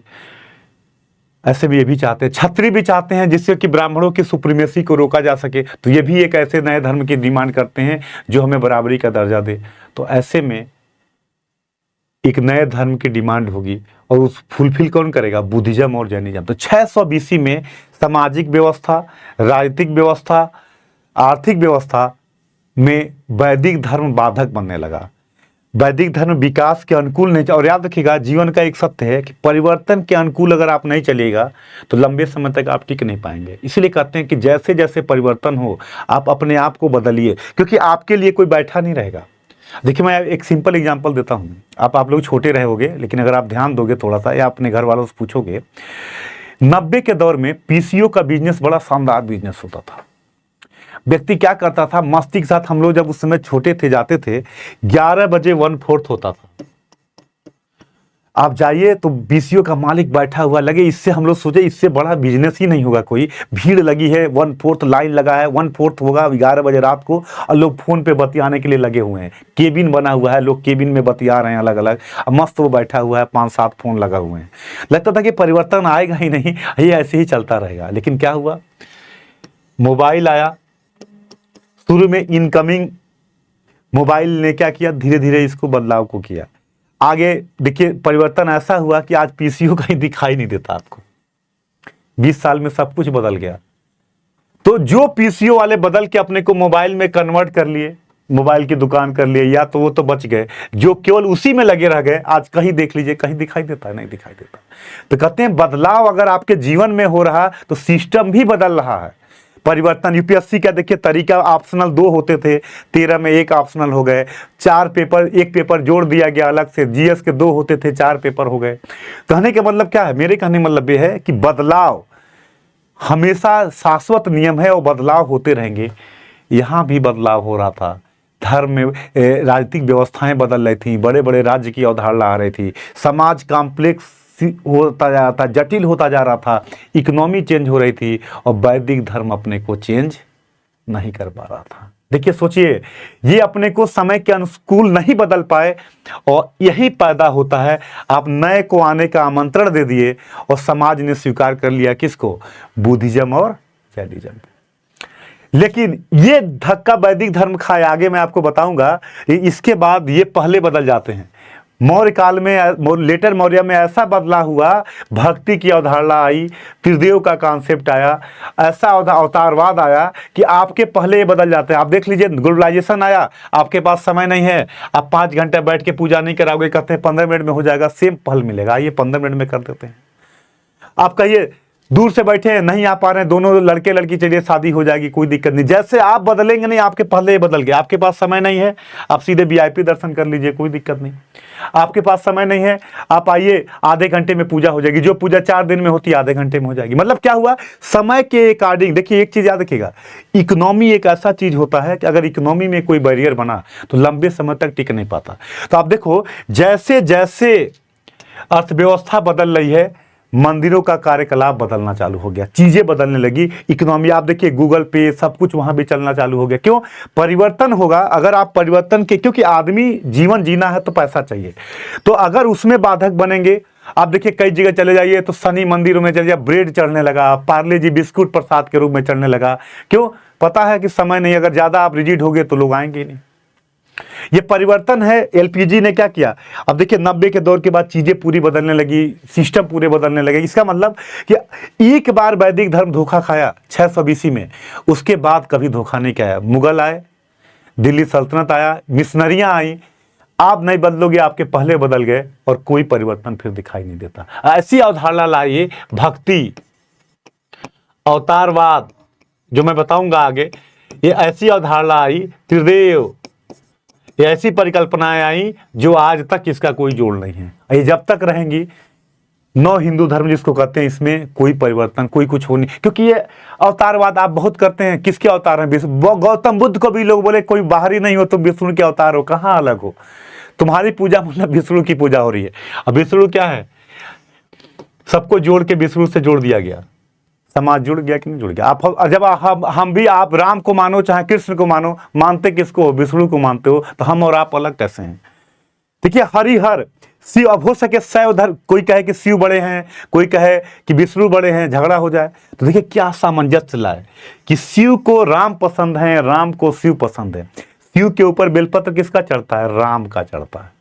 मतलब जो राम विरोधी होगा वो शिव का नहीं हो सकता, और जो शिव विरोधी होगा वो राम का नहीं हो सकता, और इसको कहा गया हरिहर। अब बताइए कहां लड़ोगे आप? तुम जिसको मानो दोनों एक ही हैं। मतलब इस प्रकार की अवधारणा को लाके, अब कोई कहे, कोई महिला प्रधान हो तो कहे कि देवी सबसे बड़ी होती हैं, पुरुष प्रधान लोग कहें कि शिव सबसे बड़े होते हैं, पुरुष बड़े होते हैं। तो इन्होंने कहा नहीं, दोनों एक दूसरे के पूरक हैं, अर्धनारीश्वर। शिव का शक्ति कौन है? माता है, और माता की शक्ति कौन है? शिव है। दोनों एक दूसरे के पूरक हैं, मतलब दोनों एक दूसरे की जरूरत है। मतलब ना कोई बड़ा है ना कोई छोटा है। मतलब आप अगर देवी को मानते हो तो भी शिव विरोध नहीं कर सकते, और शिव को मानते हो तो भी देवी विरोध नहीं कर सकते। मतलब जेंडर इक्वलिटी भी दिखाई देता है, तीनों चीजें यहाँ पे दिखाई देती हैं। अब इससे बढ़िया, मतलब एक बार इनको धोखा मिला 600 BC में, फिर ये अपने आप को ऐसा बदले कि आज तक कोई इनमें बदलाव नहीं आया। जैसे समाज बदलता है, चीजें बदल जाती हैं। अवधारणा देखिए, भक्ति, अब आपको किसी कर्मकांड, भक्ति का मतलब क्या होता है बताइए? भक्ति क्या है? अगर कोई पूछे भक्ति क्या है, भक्ति का मतलब होता है without any condition surrender before the God. बिना किसी कंडीशन के भगवान के सामने आत्मसमर्पण कर दो, आप सरेंडर कर दो। बिना किसी क्वेश्चन के, बिना किसी उसके कि अब तुम जानो, कहते हैं तेरा तुझको अर्पण, मतलब सब कुछ तुम्हें समर्पण करना है। इज्जत दोगे तो भी तुम्हें, बेइज्जती करोगे तभी तुम्हें, अब हमसे कोई लेना देना नहीं है। जब इस रूप में आपको समर्पित कर दोगे, अच्छा है तो भी ठीक, बुरा है तो भी ठीक, कोई क्वेश्चन नहीं तुमसे, हम अपने आप को आपके सामने समर्पित करते हैं। ये जब भक्ति आएगी तो ना यहाँ ब्राह्मणों की जरूरत है, ना यहाँ कर्मकांड की जरूरत है, यहाँ किसी की जरूरत नहीं है। आप भगवान का नाम लीजिए, भगवान आपके घर में आके आपको दर्शन देंगे। ये अवधारणा ला दी गई, तब बताइए कहाँ किसी पंडित पुरोहित की जरूरत है। आप कई ऐसे उदाहरण आते हैं कि भगवान का नाम लीजिए, आपको कहीं जाने की जरूरत नहीं है, आपके अंदर अगर वो तीव्रता है तो भगवान आपको सामने आएंगे। ये अवधारणा आई और भक्त को भगवान से सीधे जोड़ दिया गया। तो जो कर्मकांड, जो मीडिएटर, ये सब का गौड़ कर दिए। और आज ये ऐसी अवधारणा है कि आप कहीं ना जाइए, ऐसे 50 एग्जाम्पल मिल जाएंगे कि भक्त के घर भगवान को आना पड़ता है। आप बस, आपके अंदर वो तीव्रता होनी चाहिए। इसको हजारों एग्जाम्पल आपको अभी रिसेंट देखिएगा तो मिल जाएंगे। अगर देखिए, भारत एक धार्मिक भूमि है, आस्थाओं की भूमि है, बस आप कुछ लोगों के आधार पे कोई वो नहीं कर सकते।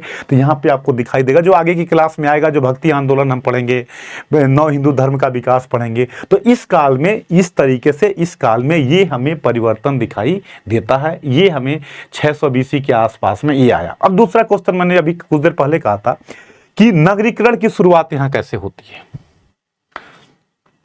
600 BC के बाद भारत में सेकेंड नगरीकरण की शुरुआत होती है। सेकेंड नगरीकरण की शुरुआत होती है। देखिए, अगर ये समझ गए तो एंशिएंट इंडिया का भी धोखा नहीं खाएंगे आप। सेकेंड नगरीकरण की शुरुआत कैसे होगी अगर हम बात करें तो, सेकेंड अर्बनाइजेशन अगर देखा जाए तो सबसे बड़ा परिवर्तन यहाँ लेटर वैदिक एज में क्या आता है, लोहे का प्रयोग आता है। लोहे का प्रयोग चालू हुआ। लोहे के प्रयोग ने क्या किया, सबसे पहला परिवर्तन किया, अधिक उत्पादन को बढ़ावा दिया। जब अधिक उत्पादन को बढ़ावा देगा तो जाहिर सी बात है, जब चीजें एक ज्यादा होंगी, सरप्लस होंगी, तो व्यक्ति क्या करेगा, उसको आदान प्रदान करेगा। आदान प्रदान करने के लिए जाहिर सी बात है, अब सरप्लस होगा तो एक कोई ऐसा व्यक्ति जो कृषि ना करता हो उसको भी खाना मिलना चालू हो जाएगा। तो ऐसे में क्या होता है, शहर कब बनते हैं, जब प्राइमरी सेक्टर सरप्लस हो। अगर प्राइमरी सेक्टर सरप्लस नहीं होगा तो शहर बेहतर नहीं बनेंगे। प्राइमरी सेक्टर को बेहतर करना है अगर, तो प्राइमरी सेक्टर जब एक्सचेंज होगा, सरप्लस होगा, तो क्या होगा, शहरीकरण की शुरुआत होगी। तो यहां पे क्या हुआ, लोहे के प्रयोग ने 600 BC के आसपास में कृषि को बेहतर कर दिया। सरप्लस प्रोडक्शन चालू हो गया, क्योंकि शहर की विशेषता होती है कि शहर में खेती कोई नहीं करता, कोई व्यापार करेगा, कोई अलग काम करेगा, लेकिन खाना सबको चाहिए। तो अगर कहीं ना कहीं सरप्लस प्रोडक्शन नहीं होगा तो व्यक्ति अदर काम कर ही नहीं पाएगा। तो लोहे के प्रयोग ने 600 BC के काल में कृषि सरप्लस करा दिया। और जब एक कृषि सरप्लस होगा तो नगरीकरण को बढ़ावा देने का एक आधार मिलेगा। तो पहला पॉइंट क्या हो गया, कृषि के प्रयोग ने, कृषि के विकास ने, लोहे के कारण कृषि का बड़े स्तर पे विकास चालू हुआ, और जिसने क्या किया, सरप्लस खेती को बढ़ावा दिया, और इसने नगरीकरण को बढ़ावा दिया। दूसरा पॉइंट अगर हम बात करें तो सेकंड पॉइंट क्या होगा इसका, जो नए धर्म आए, नए धर्मों ने भी नगरीकरण को बढ़ावा दिया।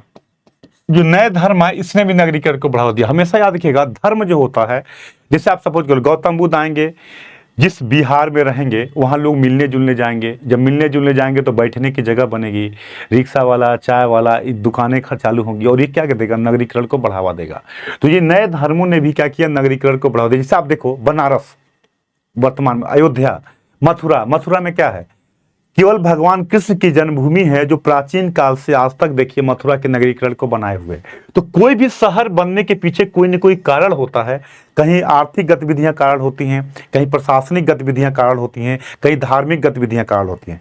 तो कई ऐसे शहर होंगे जो केवल धर्म के आधार पर चल रहे हैं।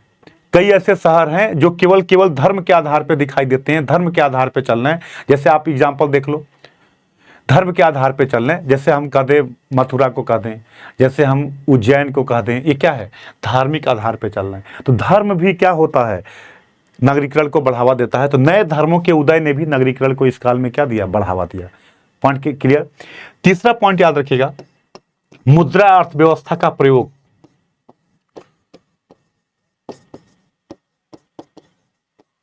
मुद्रा अर्थव्यवस्था का प्रयोग। मुद्रा का प्रयोग चालू हुआ 600 बीसी के काल में, जिसने व्यापार को बढ़ावा दिया और इसने भी नगरीकरण को बढ़ावा देने में अपना योगदान दिया। तो मुद्रा अर्थव्यवस्था के प्रयोग ने भी क्या किया, नगरीकरण को बढ़ावा देने का काम किया। इसके बाद अगर आप देखो तो इसी काल में प्रशासनिक राजधानियां बनेंगी।